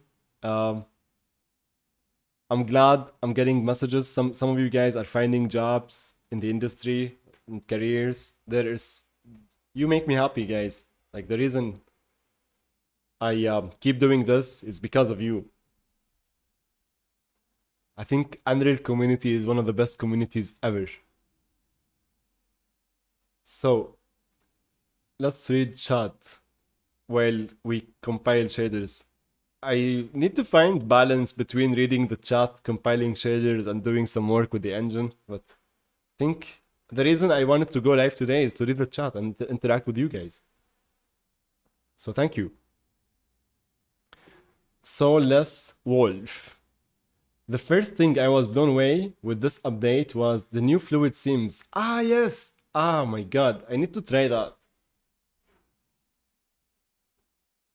Anyone knows how we can enable that? Let's give it a shot. So if we go to window, edit, plugins, if we type fluid, Niagara fluids. Should we do it? Let's see. I mean, let's click yes and let's restart. I hope I enabled it right. If I did anything wrong, tell me, guys. If there are lights happening maybe through emissive materials. You mean with Lumen? Ah, yes. With that map I was on. Does it work well in 3ds Max? Contrast 3D visual. I mean, we can try exporting. I think yes, of course. Data math to 3D from 3ds Max to Unreal. Yes. More Tadmore. Hey, brother. My man. How are you? How are things? So let's make this wall, before we try the fluid, let's make this one emissive. Because I hate saying a surface that is not emissive. No, a surface that emissive, not emissive. Not hate is a strong word. Let's say I don't like. So let's open this. Let's click M to add multiply node. So this is a master material. And this same material, it's applied almost everywhere, right? So if you want to make this emissive, we may need to create a duplicate of this master material, or we need just to be careful on how we create the master material. Where is my material editor though? Bruh. Yeah, there we go. So if you open this, just gonna connect this here. Connect it to emissive.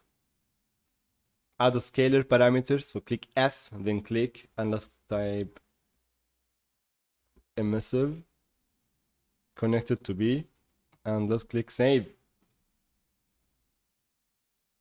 And technically nothing is going to change.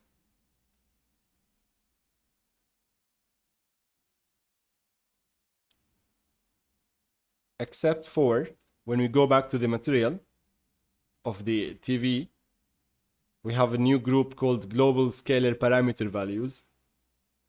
It's up to us if you want to change this. So when you have many material scalar parameters and whatnot, you can go to the group, click on any parameter you have, any material node, and you can give it a group.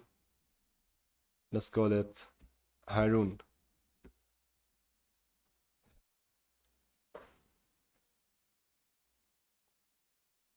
Anyway, now when we see Harun, click on emissive. We can make that TV emissive. Press Ctrl L. So we're gonna try the fluids in a second. So press Ctrl L to hide the sun.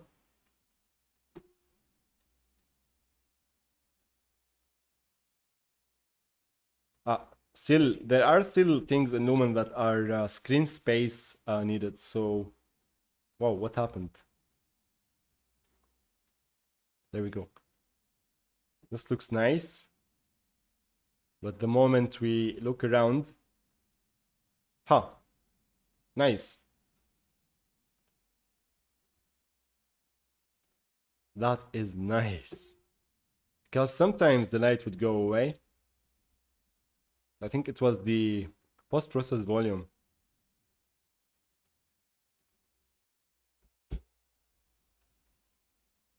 Increasing the intensity to 20. Computer is dying.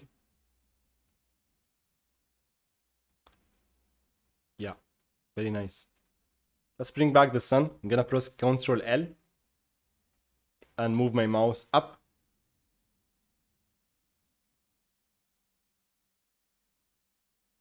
Let's make some nice dramatic lighting.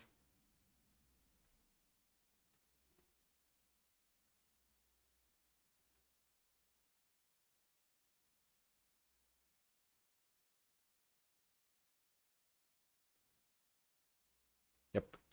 This is why I love Lumen. Come on, Lumen. Just talking like why we love you.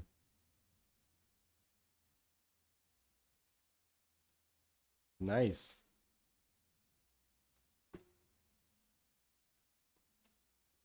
BC is literally dying because of the other project where we are compiling shaders. So we're trying to open in the background 426 to Unreal Engine 5 project. See how it goes. Okay, so let's see regarding the fluids real quick. Do we have anything new here? Nope. All classes. I'm gonna type here. When you, by the way, if you don't know, guys, you can search in this menu. So whether on the menu that is activated, so you can see when I first click here, I can type like light. You can see the lights. And if you go to all classes, for example, and let's type fluid.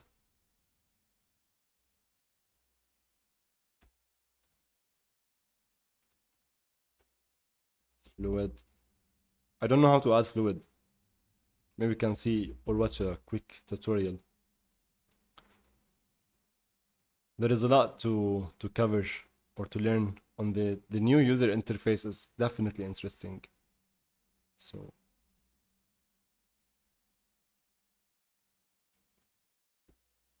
you know what? Like I should go to plugins first. This is Niagara fluids, right?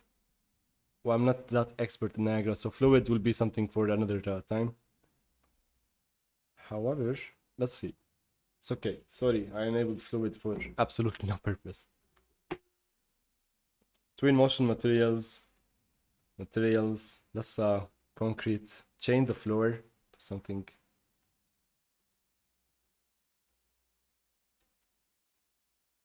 Yeah, that's nice. See if I change this here. Boom.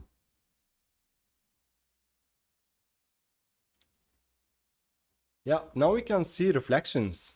So this is a new in Unreal Engine Preview 1, where we have translucent meshes. And these translucent meshes have or get some reflections based on their opacity and whatnot. If we set this to 0,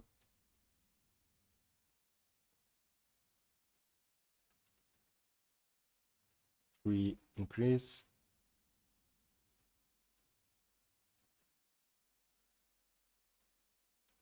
right?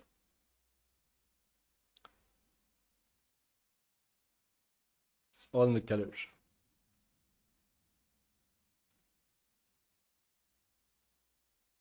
All right. Looking at the chat, does it work? 3S Max, we are using modular approach with having big set of single walls, corners, etc. all having thickness at least 10 centimeters and no longer than 4 by 4 meters as stated in Lumen documentation for good results. Yes.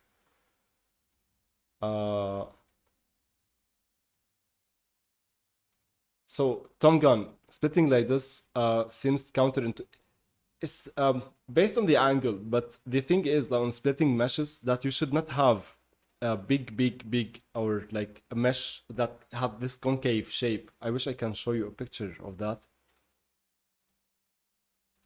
It was said by the Unreal developers on how we should prepare the assets for Lumen. I think I should like really make a detailed tutorial on that and how we should really do it, because this is not the best explanation. Splitting, because there is much more to it and there is a lot going behind the scenes. So let's see if we can visualize surface cache. Was it? No.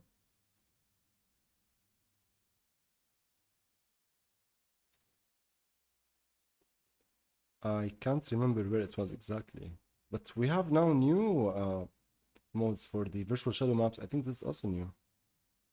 This feels like a new program. It's dope.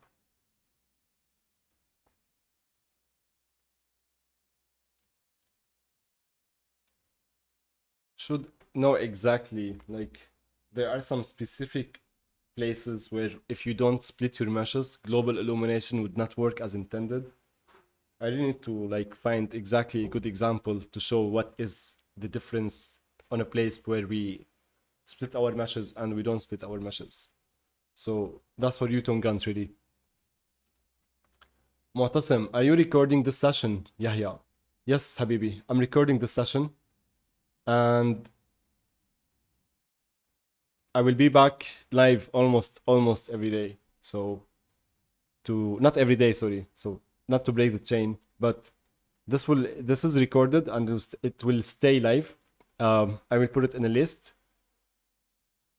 Creative, hey, Creative Atelier, welcome. How are you? Raphael, good times. Powered by Buddy. These sports, guys, you should always do sports. Stretch, sitting on the computer for a long time. It's not healthy. Always ready. More Archviz tutorials. Robert, you got it. Let's see the dot project open yet. Almost. I would love to see if we have randomization options, something that randomly applies textures, hue, gamma to each object. Michael, that's an interesting. So with the construction script, I remember seeing something like that a couple of years ago on 80 level website, Unreal Engine. There is no way I can remember that article, but there are solutions or things. Let's add that.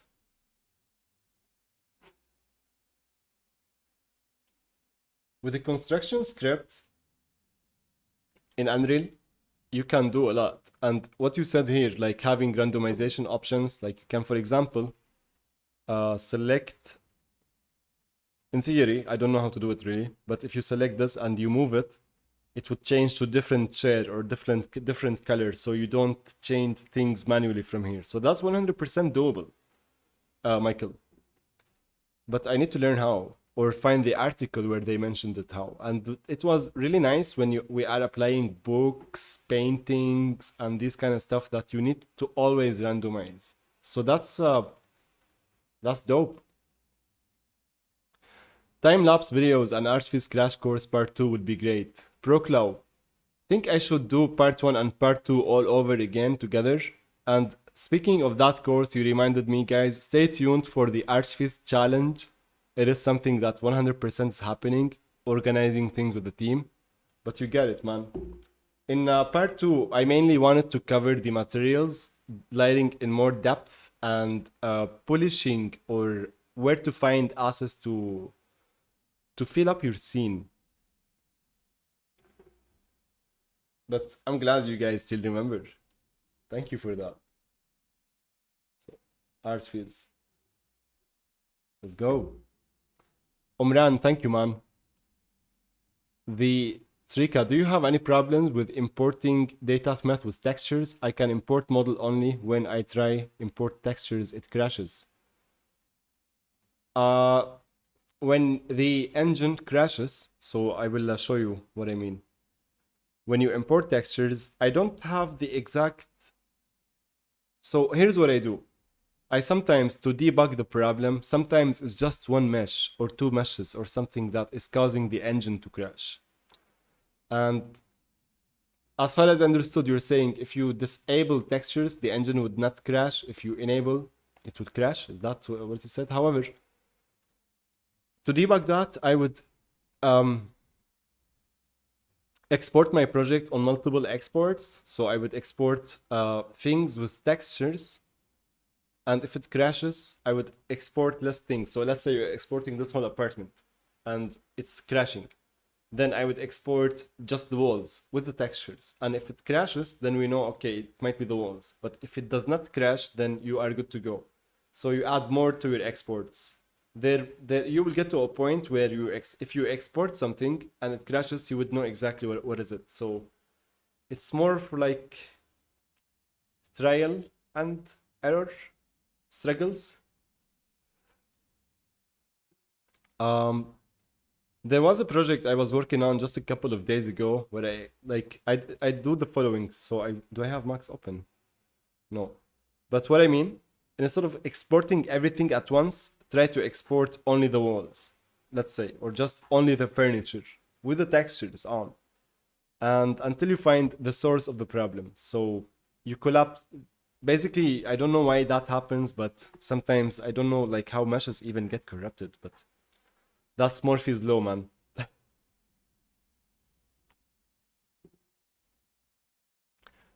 Yep. Yes, bro. You get it, guys? Okay. I should go soon. Time goes so fast. I think, wow, it's been 2 hours already. I wanted to be live for 1 hour. Danny, it's good to see you, man. Yeah, it's been 2 months. I'll be much more live. How can I say that in English? I will not break the chain. I have it there. So I'm glad to be back. This is just the first day of many on the way. So I will find a system to do this. So you know where to see me or what time to expect me, guys. But I'm really happy to be back, and you will see me much more often. We are officially back in terms of live streams, tutorials on the channel, and the Unreal Engine Masterclass on the VR Division Academy. We've been preparing a lot, and now is the time. And for the past couple of months, it was extremely busy, and I got like sick for a while, so sometimes, yeah, I'm back. Yeah. Hey. Good morning. Lars. Good morning from North Carolina, USA. Good morning to you too. Welcome. Hope you have your coffee and staying hydrated. Muhammad, are you in Istanbul? Yes, Kanka, I am in Istanbul. And there will be a meet up soon. So join us on Discord to stay tuned.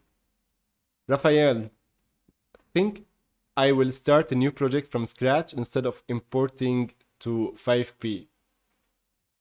I know, right? The project is still compiling shaders. Yeah, man. Would love to share a bit of coffee? Yeah. I'd love to share some water too. Bon appetit, Lars. Enjoy your coffee. I drink long shot Americano every morning. When I took my project from UE47 to Unreal Engine 5 preview, every time I play the game, the materials swap from one map to another. How? Raphael, I think the engine is giving you a hard time.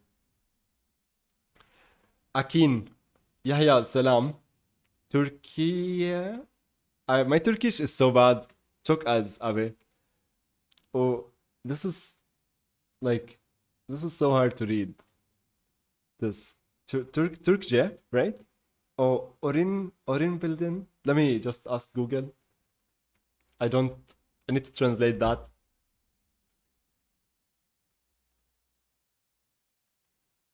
Turkish. Do you learn Turkish? Guys, you should teach me Turkish. Like what I am doing here not knowing Turkish. I'm here for the food. I love Turkish food. Actually, the versus video would be killer. Thanks, Habibi. Yeah, guys, I'm gonna make a video. GPU light mass, Lushuang GPU light mass, CPU light mass, Lumen, RTX GI. It's 100% on the way. It's the ultimate lighting video, let's call it. All for the sake of visualizing architecture. Because there is use for each and every one of them in their special scenarios. But I mean, look with Lumen. I love it. Like, click export from SketchUp. I don't know why I keep calling SketchUp Twinmotion. So click one export from SketchUp with data meth, with the live link, and just by having sun, sky, there we go. It's just beautiful. I love this. I want to copy the trees. So there are some trees. These are the Quixel trees. Let's see if we do this, will they work? Oh no, not here. I'm gonna press Ctrl space, show in Explorer, go to the, oh no, yeah, go to content folder,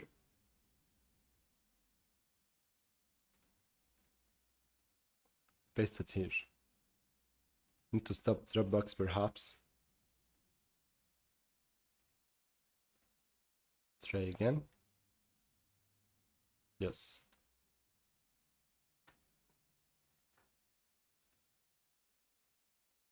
Oh. Yeah, there seem to be some problems.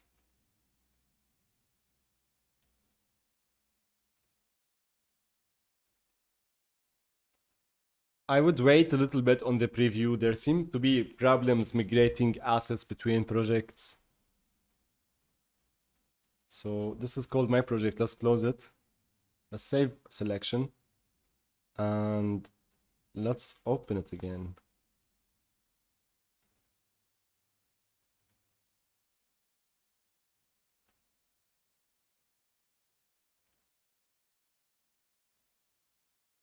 Yeah, this was the project we created today, right?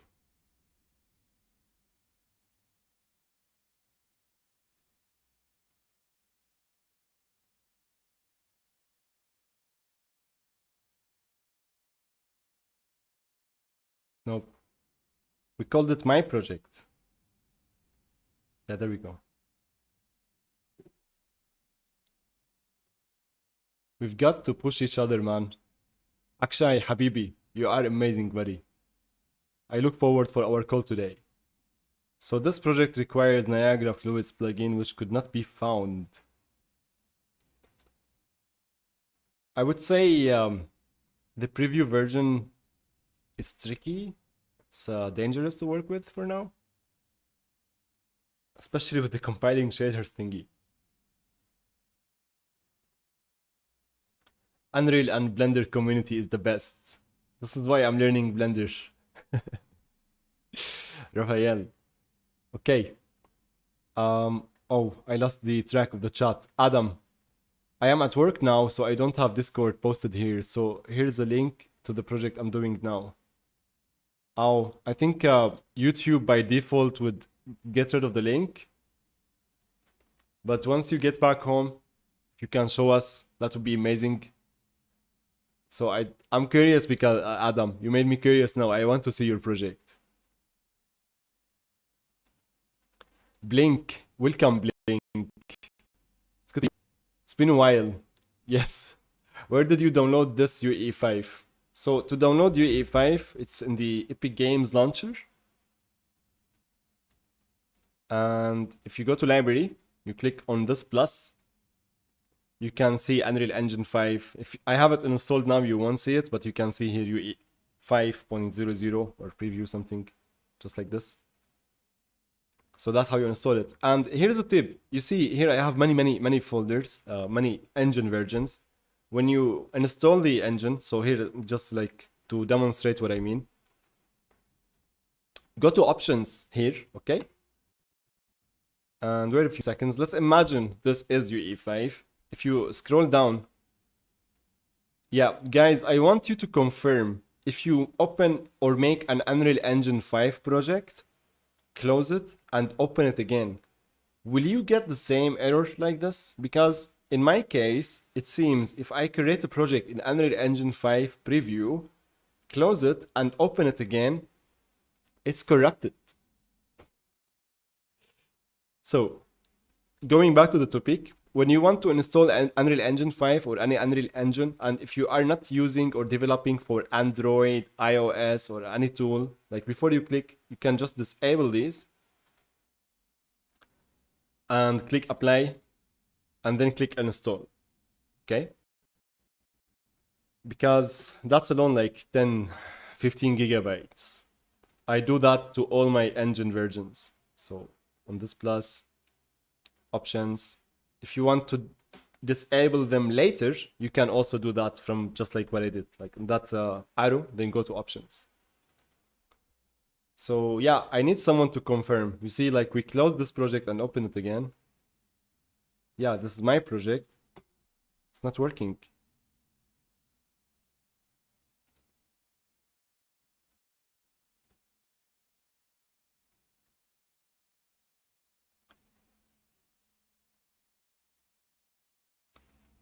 Will this live stream end with animation?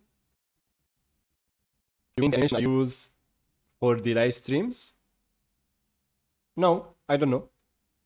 I know I said I have to go like 10 minutes ago, but I'm still here.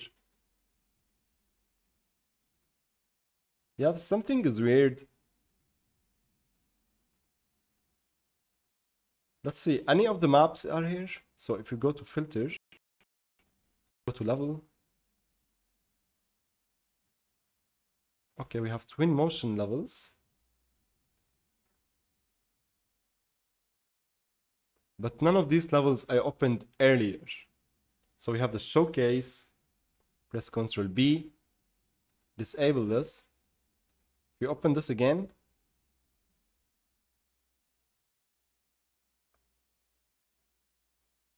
And of course, it's compiling 7,000 shaders again. I don't know why this is happening for me. I'm gonna do a change on this level. So I'm trying to debug this. I'm gonna save my change on this showcase level. Let's see. Yo, share textures. Welcome, welcome. I didn't like the new UI of UE5. I like it. Wait. This is Unreal Engine 5 early access. Okay, it might be me then, but you should not have both engines.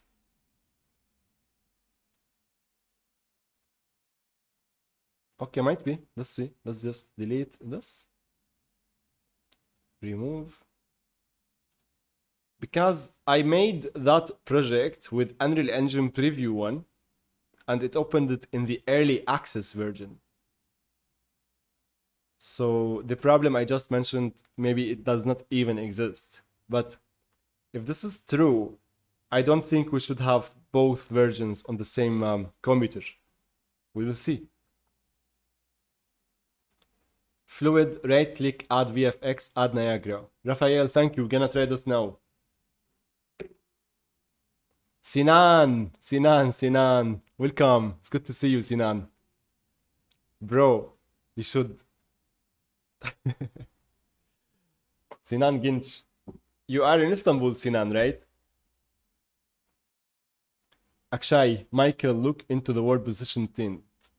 Thank you for helping each other in the chat. I love you guys. Keep doing that. Blink, I can't find where to download UE5 preview. That's interesting. Many people don't see that. Like you're the second person now. So that is interesting. I honestly, I have another computer I can try if it's there or not, but for me it was pretty straightforward. When I clicked on this plus, it was just there. I will Google this, see if any other people having that problem. UE5 preview. Did you update the Epic Games launcher? Is it up to date? Blink? Raphael, there is a, I mean, add engine. Yes, you guys can see it. Early access only. Okay, you mean do not talk Turkish. Ne?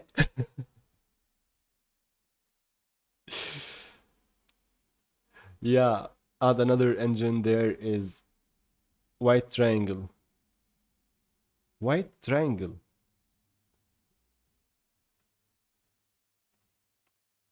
I can't believe this one is still opening. It's been like 1 hour already. Why?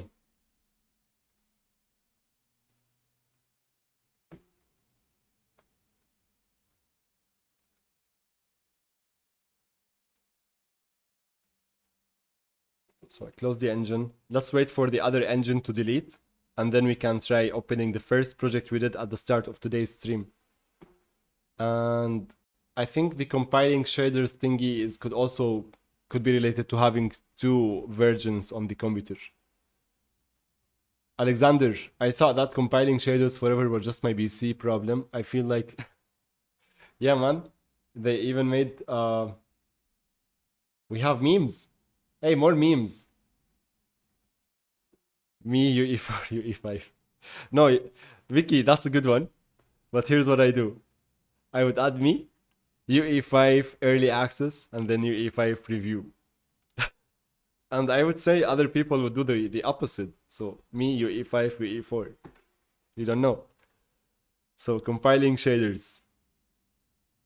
We need to find that planet, compile shader there, come back.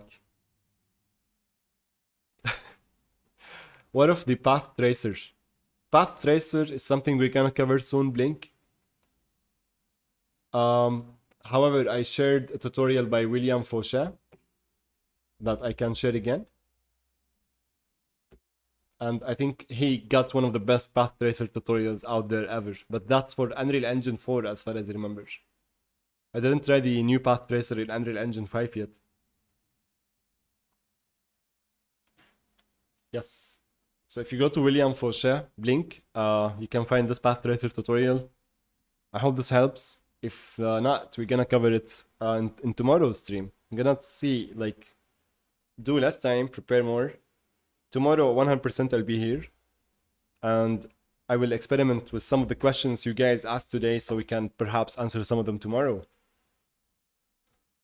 Anil Yadav, hi. Hi. Big fan, sir. Thank you. Can you please tell us how to export JPEG high quality render? Yes, we can try that once the engine open quickly. We can quickly go, okay. Now we deleted the early access version. Let's open the engine again. And let's show you how can we export high quality images.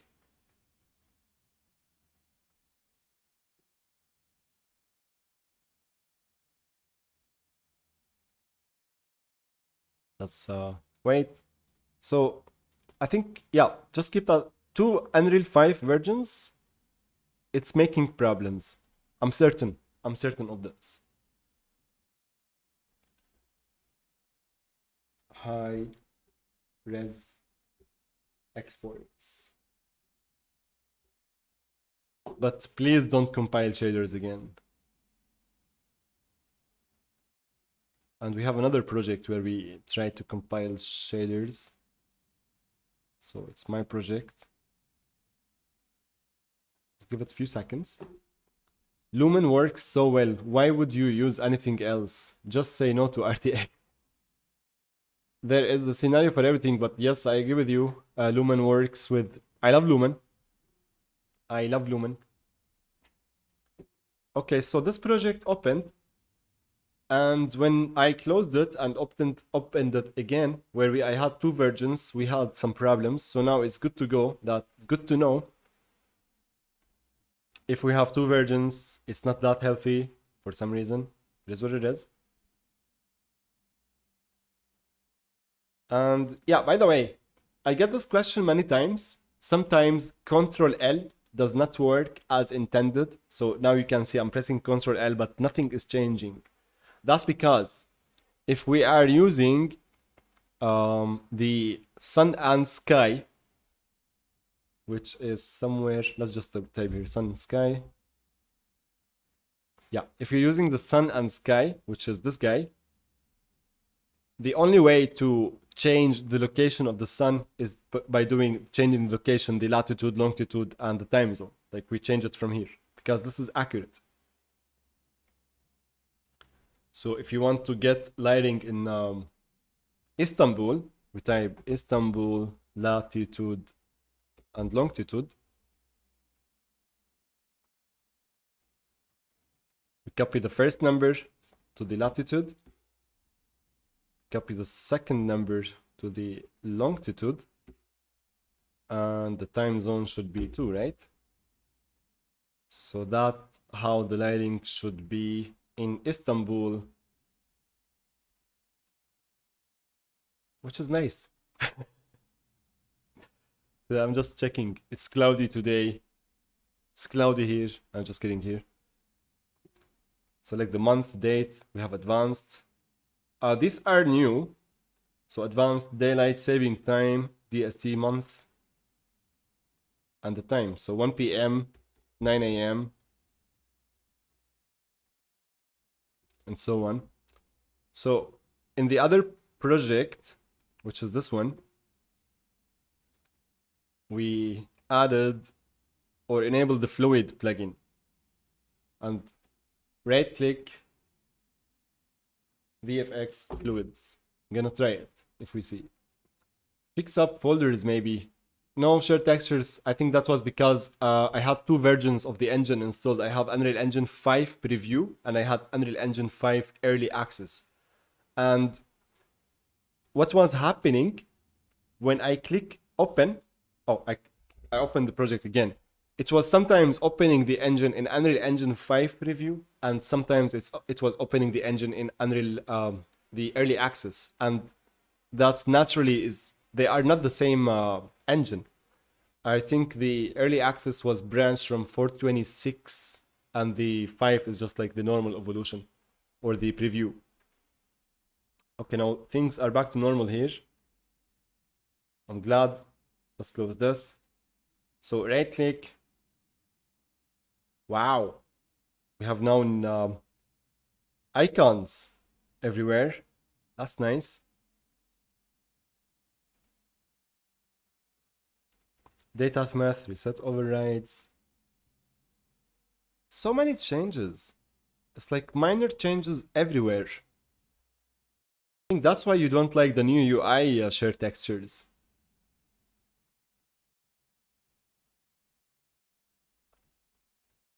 By the way, bruh, I just remembered I didn't respond to your messages on Discord.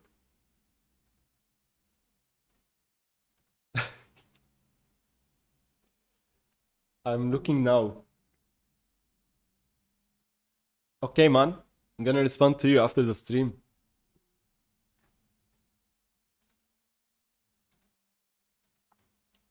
Valhalla Delhi. İngilizce konuşu. I don't know what is this.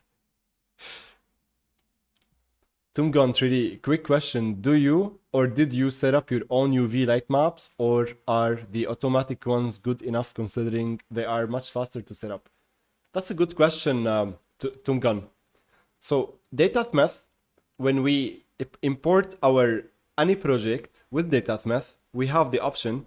So let me find any DataMath actor.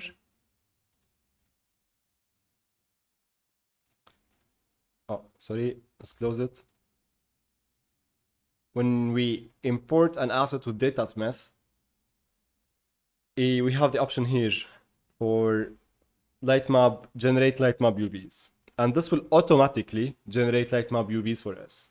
And we can set the min and the max lightmap resolution.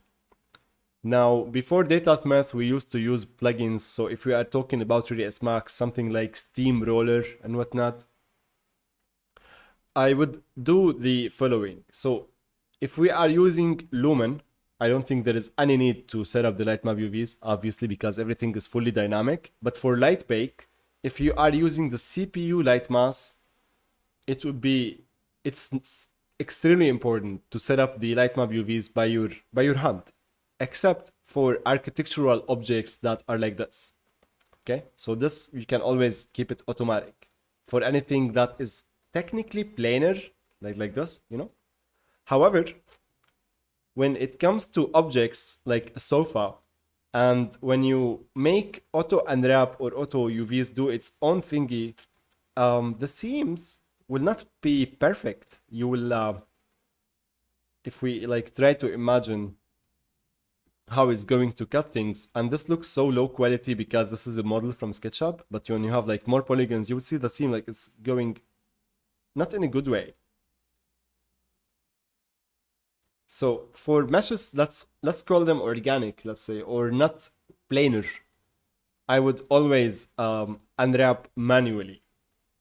And the best unwrapping tool I ever used, if you ever want to unwrap things manually, it's Rhizome UVs. That's my personal opinion. I love this tool. I use it always to unwrap my meshes. So to recap, for objects that are architectural, you can let data.meth do the job for you. And if you are using the GPU light mass and you don't want to do any unwrapping, you can let data.meth do everything for you, but you will need to increase the light map resolution and you can get away with it if you're using the GPU light mass, if you don't do the unwrapping manually. Yeah, if you do like automatic unwrapping. But if you are using the CPU light mass and you want the best result possible, even for the GPU light mass, by the way, you should and you must unwrap meshes that are like this, because you have full control over the seams. So this is automatic unwrapping because we left it enabled. So let's see what this looks like. If we go open this in the static mesh editor, you see like automatic unwrapping compared to, yeah, this is automatic, right? And if we are baking the lights, you would see like black lines and artifacts all over, almost on every corner, right? So that is why I would do manual unwrapping for meshes if I am baking the light. Now, I am so happy about Lumen, and this is exactly why. So we don't do unwrapping anymore. Everything is dynamic. It's just beautiful. You can get the lighting you want in a couple of seconds. I'm not sure if it's me or like so much of the noise that we used to see before is gone. Like I remember clearly we could see noise everywhere. Let's see. Maybe if we switch to lighting only. And all of these are the default settings. So we can definitely see so much improvements on Lumen here comparing to early access to the preview. Nice. So Tongan, I hope my answer helped you when it comes to unwrapping your meshes. Creator, how can I upload one Unreal Engine project to the another as a 3ds Max merge? Anybody know? Okay, let's quickly do something here. I'm gonna open 3ds Max. Guys, I'm here. I'm not gonna go anywhere. Let's stay here for another 20 minutes, 25 minutes. I need to eat. I didn't eat anything today. It's 5 p.m. I'm having so much fun. I forgot to eat food. It's okay. So if you want, leave a like on the live stream so you can help us reach more people. I would love you for that. And creator, if you have 3ds Max, okay, we go to DataTmeth, type DataTmeth in Google. So DataTmeth is an exporter from almost any 3D tool to Unreal Engine. Think of it as a bridge between these tools and Unreal Engine. So we have 3ds Max, 4D, Revit and SketchUp. I don't know what this is. I know IFC, Industry, Foundation, Classes, Rhino, SolidWorks, all these good stuff. DataTmeth to Unreal. Now, let's go to get the plugins. Currently, if you are using Unreal Engine 4 or 5, it does not really matter. So select the program you use, click download, and the process of, there we go, Unreal Engine 5 preview. I think this one have the, I need to try this because I'm dying for the, we know for a fact that DataTmeth exporter is coming to 3ds Max. We will have also live link, just like we do have in SketchUp. So here we have the live link. And again, to demonstrate the live link, I'm gonna do the following. I'm gonna select this and I'm gonna just, I don't know how to use SketchUp. Guys, someone from the chat, maybe tomorrow or something, we're gonna make like, hey, teach me SketchUp on either Discord or we can learn it here because I want to learn SketchUp. SketchUp, did you crash?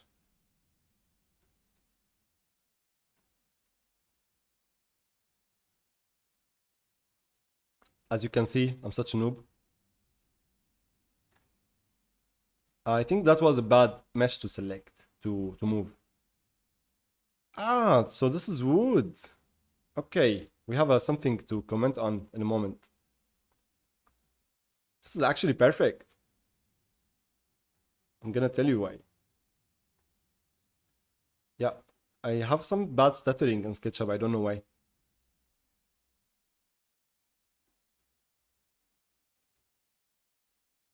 Okay, SketchUp, please. Oh my god.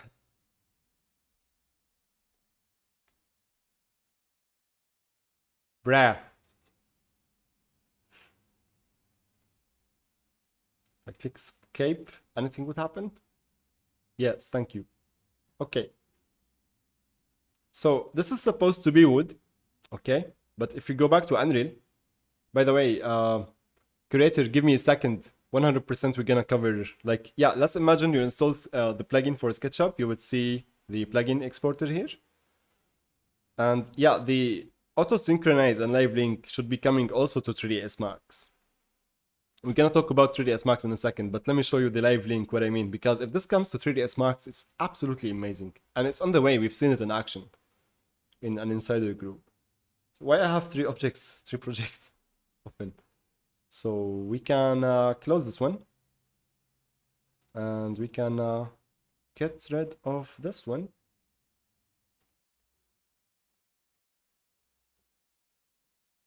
Wow, this is also new. Kind of. No, it's not. It's just search. So if you search, no, okay. So let's close it. And if we go to Unreal here, we can see that the table, it's we can see through it, right? So if you go back here, double click, select this face, then reverse face, and now let's click synchronize without the need to click import and export and whatnot. It should auto load. Okay, let's try it again. So DataTmeth, direct link import, select. How we need to select it first. Projects, save the location, click OK. It's gonna re-import everything. No problem.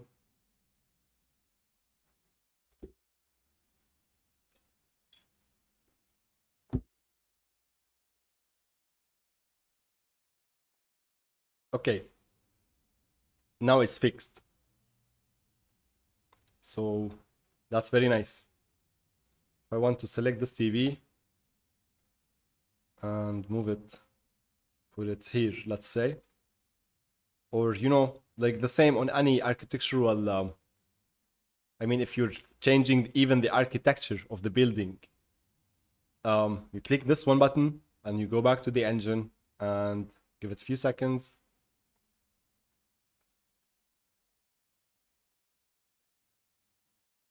That's more than a few seconds. Yo, guys, thank you for the likes. They went so fast when I said leave a like, so thank you. Yeah, look at the TV, it changed position. So I love Live Link.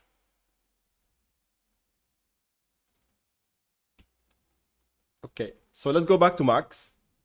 And I'm gonna press here Control Space. I'm gonna make a new folder here. And I'm gonna make KRM. Let's make things really simple. I don't want to save. I just want to make a new folder here to keep things organized. So, okay. When you download the DataThmeth exporter, okay, so I need to try this very soon, maybe in tomorrow's stream. We can see if there is live link and whatnot. And go to the Max. So here's a project, for example. This is one of the projects I'm making for the masterclass. Let's click export. And I usually, if you know me, you always know I have a folder called DT temp. I save it on my drive just to export everything that has to do with DataThmeth on this folder so I can always delete everything inside it. So let's type 3S Max, or actually type KRM, the name of this house. And let's just type house. Just like that, we exported this. And when you download DataThmeth exporter, all you need to do, so I clicked basically file, export. I have a shortcut for this. I selected save as type DataThmeth from here. Okay. Now the new plugin, as far as I know, it has also a menu, just like we have in SketchUp or something. So I look forward to that. So now in Unreal, if we go to this button here, DataThmeth import assets, click file import, and let's locate our file. So DataThmeth, DT. When we select it, we need to select a location. I already made a folder here called the DT. And what do we want to import? In this case, I just want the geometry. Click import. And let's wait. Preparing mesh distance field and whatnot. The natural things. Because Lumen, in order for Lumen to work, it needs mesh distance fields. It's enabled by default in Unreal Engine 5. I clicked Ctrl-Shift-S to save everything. I don't know why I did that. And I don't know why Dropbox is uploading. Bruh, stop. I need all my internets.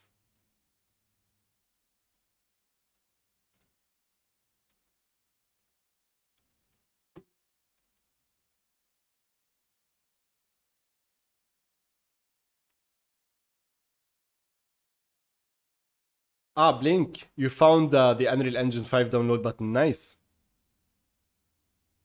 Guys, again, thank you for the help. Okay. We don't see anything. We want lights, so let's go to window. This is the fastest way to create your lights. Environment light mixer. You can click on create skylight, atmospheric light, atmosphere, sky atmosphere, and the height fog if you want.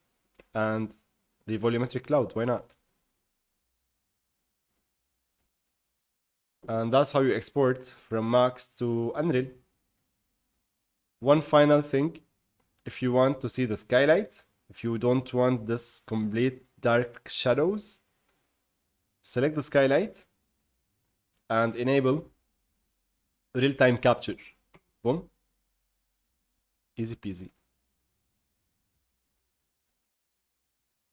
Yeah, this is a house I'm extremely excited about. So if we go to landscape,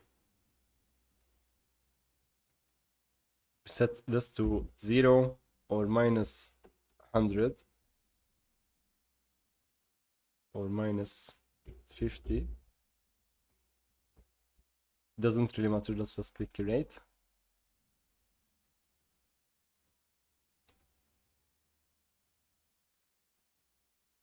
And we can sculpt.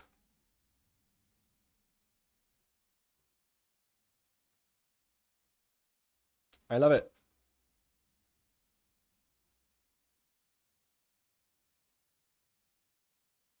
I love it. Okay.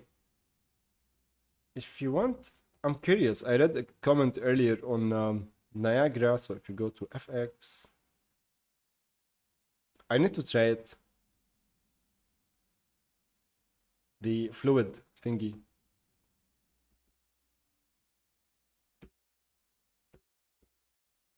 Another time. Yep, maybe fix up folders or better migrate directly instead of copy paste. Seemed broken for me. An earlier version from Git. Huh, really? So let's see. I copied paste the alder, black alder trees. I think now it's working. Copy paste should work normally. So these are the new Quixel trees. I don't think they are new at this point. It's been a couple of months, weeks, couple of weeks.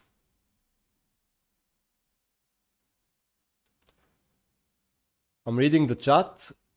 Yo, share textures. See you soon, buddy. I think you're gone at this point. Thank you for showing up, though. Okay, can I import one file to another when? Creator, I didn't 100% understand. One file to another when? You mean migrating between Unreal Engine projects? We can take a look quickly at migrating.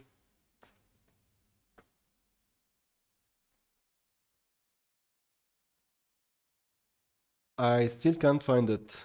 Blink. And then you found it. The Niagara fluids might be on the main Git branch. Ah, okay. Not on preview.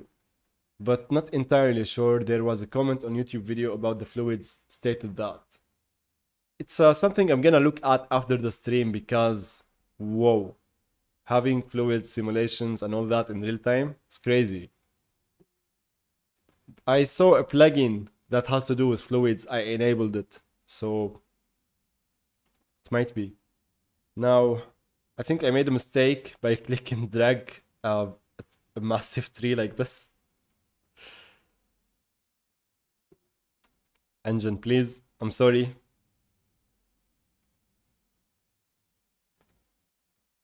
Go to library, Unreal Engine versions, click and then add the latest version.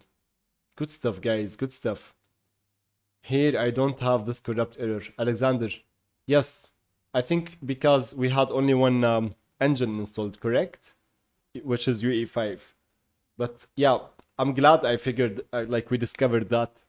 And I'm glad you don't have that corrupt error. Danny. Not the same error, bro, but instead, when I'm working on my project, it randomly says it cannot save the main level. I just duplicate the level. Oh. That is interesting problem you're having, Danny. So you just duplicate the level to save the progress you've done and restart the engine fixed. Interesting. Interesting. I didn't have that. I used to have actually a similar problem where I cannot save my level if I was working on Dropbox. So the file could be like in use and whatnot. I had the same problem with both versions. Yes, Kebab, Abdulrahim. As for the problem with having both versions, you should have only one version installed of the engine. When it comes to Unreal Engine 5, it can be either the preview or the early access. Having both is making problems because the engine or the computer is seeing only Unreal Engine 5.1 and it's confusing between sometimes this and sometimes that. I had a weird problem opening twin motion people. If I apply nanite to them, they turn black. Alexander, I think we should not. I think they turn black because nanite works only on static meshes, and twin motion people are not static; they are skeletal meshes. So I think that's why, especially if they are animated. That's for sure. So nanite only work on static meshes. Robert, my computer gets so hot when I run Unreal Engine 5. Same, bruh. I can grill eggs on my computer now. I mean, I can't put my hand on the here like for more than a couple of seconds. It hurts. Raphael, I don't think it's a good idea to put nanite to people. Yes, because of they are skeletal meshes. Hey, Muhammad Craft. وأخيرا رجعت. Welcome back. Thank you. Nanite. Wait. I lost the chat. Oh my god. Wow, there are so many. Wow, guys, I'm doing my best to read everything. Okay. Nanite. Okay, this is here. Oh shit. I think this is something happening between migrating assets between projects. Or it's just happening on the... Oh. Where is the parent? Well, that sucks. So do we have any parent materials here? I think this has to do with the fix up redirectors. So, or maybe the parent material is not even here. So let's see, filter, material. Yeah, that's weird. Okay.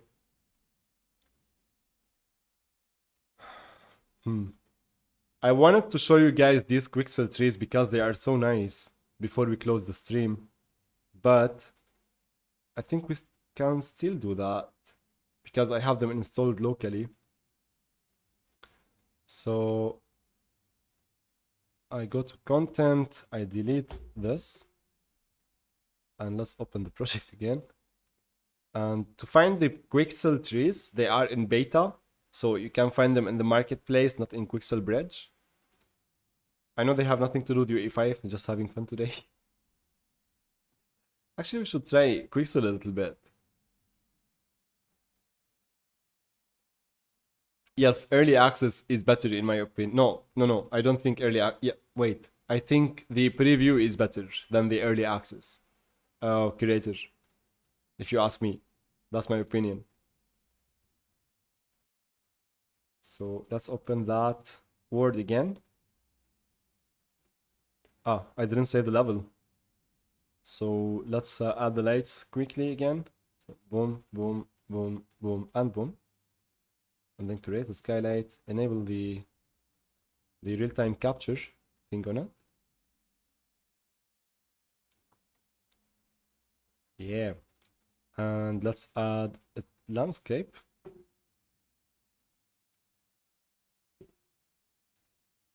And let's set it to 0. By the way, this house, guys, is this house. One of my favorite practices is to open Arch daily and look at the projects I like and make them in Max, Blender, Engine. So this house is this house.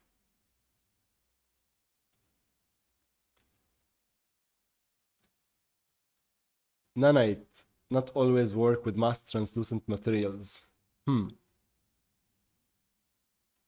Muhammad Graft, Habibi.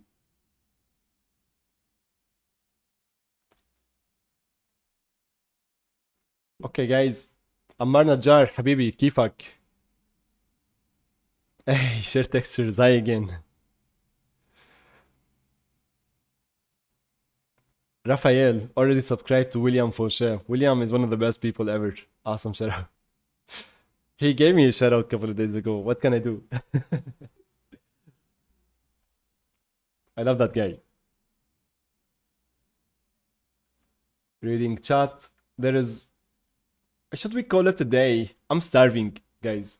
I don't want to die of hunger, so I will go cook food, make food, and I'm gonna go. So instead, so I am reading from here, so you can see how many left. So I'm gonna go here, and for everyone here, guys, hey, Nizarano, my man. So let's go from here. We should close now. So Speed 3 was recently acquired by Unity, but it works yes, it still works perfectly in Unreal. Not in Unreal 5. I didn't test it, but I used to. Last time I used Speed 3, it was like 3-4 years ago with one of the projects we had in Unreal. The trees we're gonna try tomorrow. I will explore more UE5, the bridge. So I think I heard there's so much improvements on the modeling tools, and you know how much I love the modeling tools in Unreal.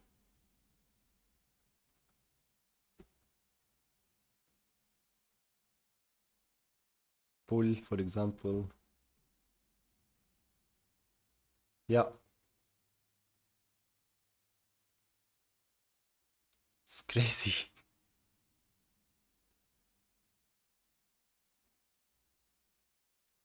So, what a time to be alive. This is amazing. So, there is a lot to cover, indeed. I am sorry for not being able to read all the chat, but it's a good problem to have, I guess. So shout out to all of you. I'm gonna come back in the stream, like I'm gonna read everything. I am sure there are questions here.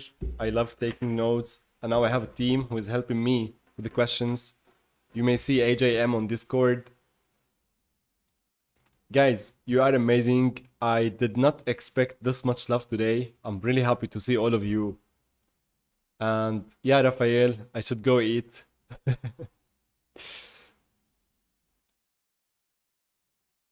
I'm seeing if more questions. I'm gonna check everything. So if I could not, so actually yes, it may be a good idea for me to check everything. However, what I ask from you guys after the stream ends, if you asked a question and I couldn't see it now, because as you see, like the chat is going crazy. I love you again. Wow, thank you, Habibi, all of you. Leave a comment on the video with the questions and things you want to see, because as you can see, we are officially back, and I'm excited. I'm excited about Unreal Engine 5, the upcoming Archviz tutorials, and to get all your questions answered. Now, here's one more thing. One more time, I'm gonna add it. If you want to stay in touch with me 100%, go to vrdivisionacademy.com. I'm gonna send a special offer to people who sign up today. Of course, like free. It's a free to sign up. However, the special offer is for the new Unreal Engine Mastery class, where we have a special Discord community. You will see me weekly, interact together, speak together. So we would not have the problem where I cannot see your questions. You can ask me like, hey, yeah, stop, blah, blah, and then you can say your questions. So that's that. So sign up. As you can see, there are free tutorials, especially for those who want to learn how to create interactive projects in Unreal Engine. Here you have like 20 lessons. Part 2 is coming soon, and I'm remaking all these tutorials again for Unreal Engine 5, and it's gonna be amazing. So guys, I will see you tomorrow around the same time on the live stream. With that said, thank you so much. I'm stunned. I'm speechless. It's just beautiful to have all of you today. And to all of the new faces here, welcome, Habibis. Stay hydrated, keep drinking coffee, water, and take care of yourself, everyone. Bye-bye. I'm going to eat. Cheers.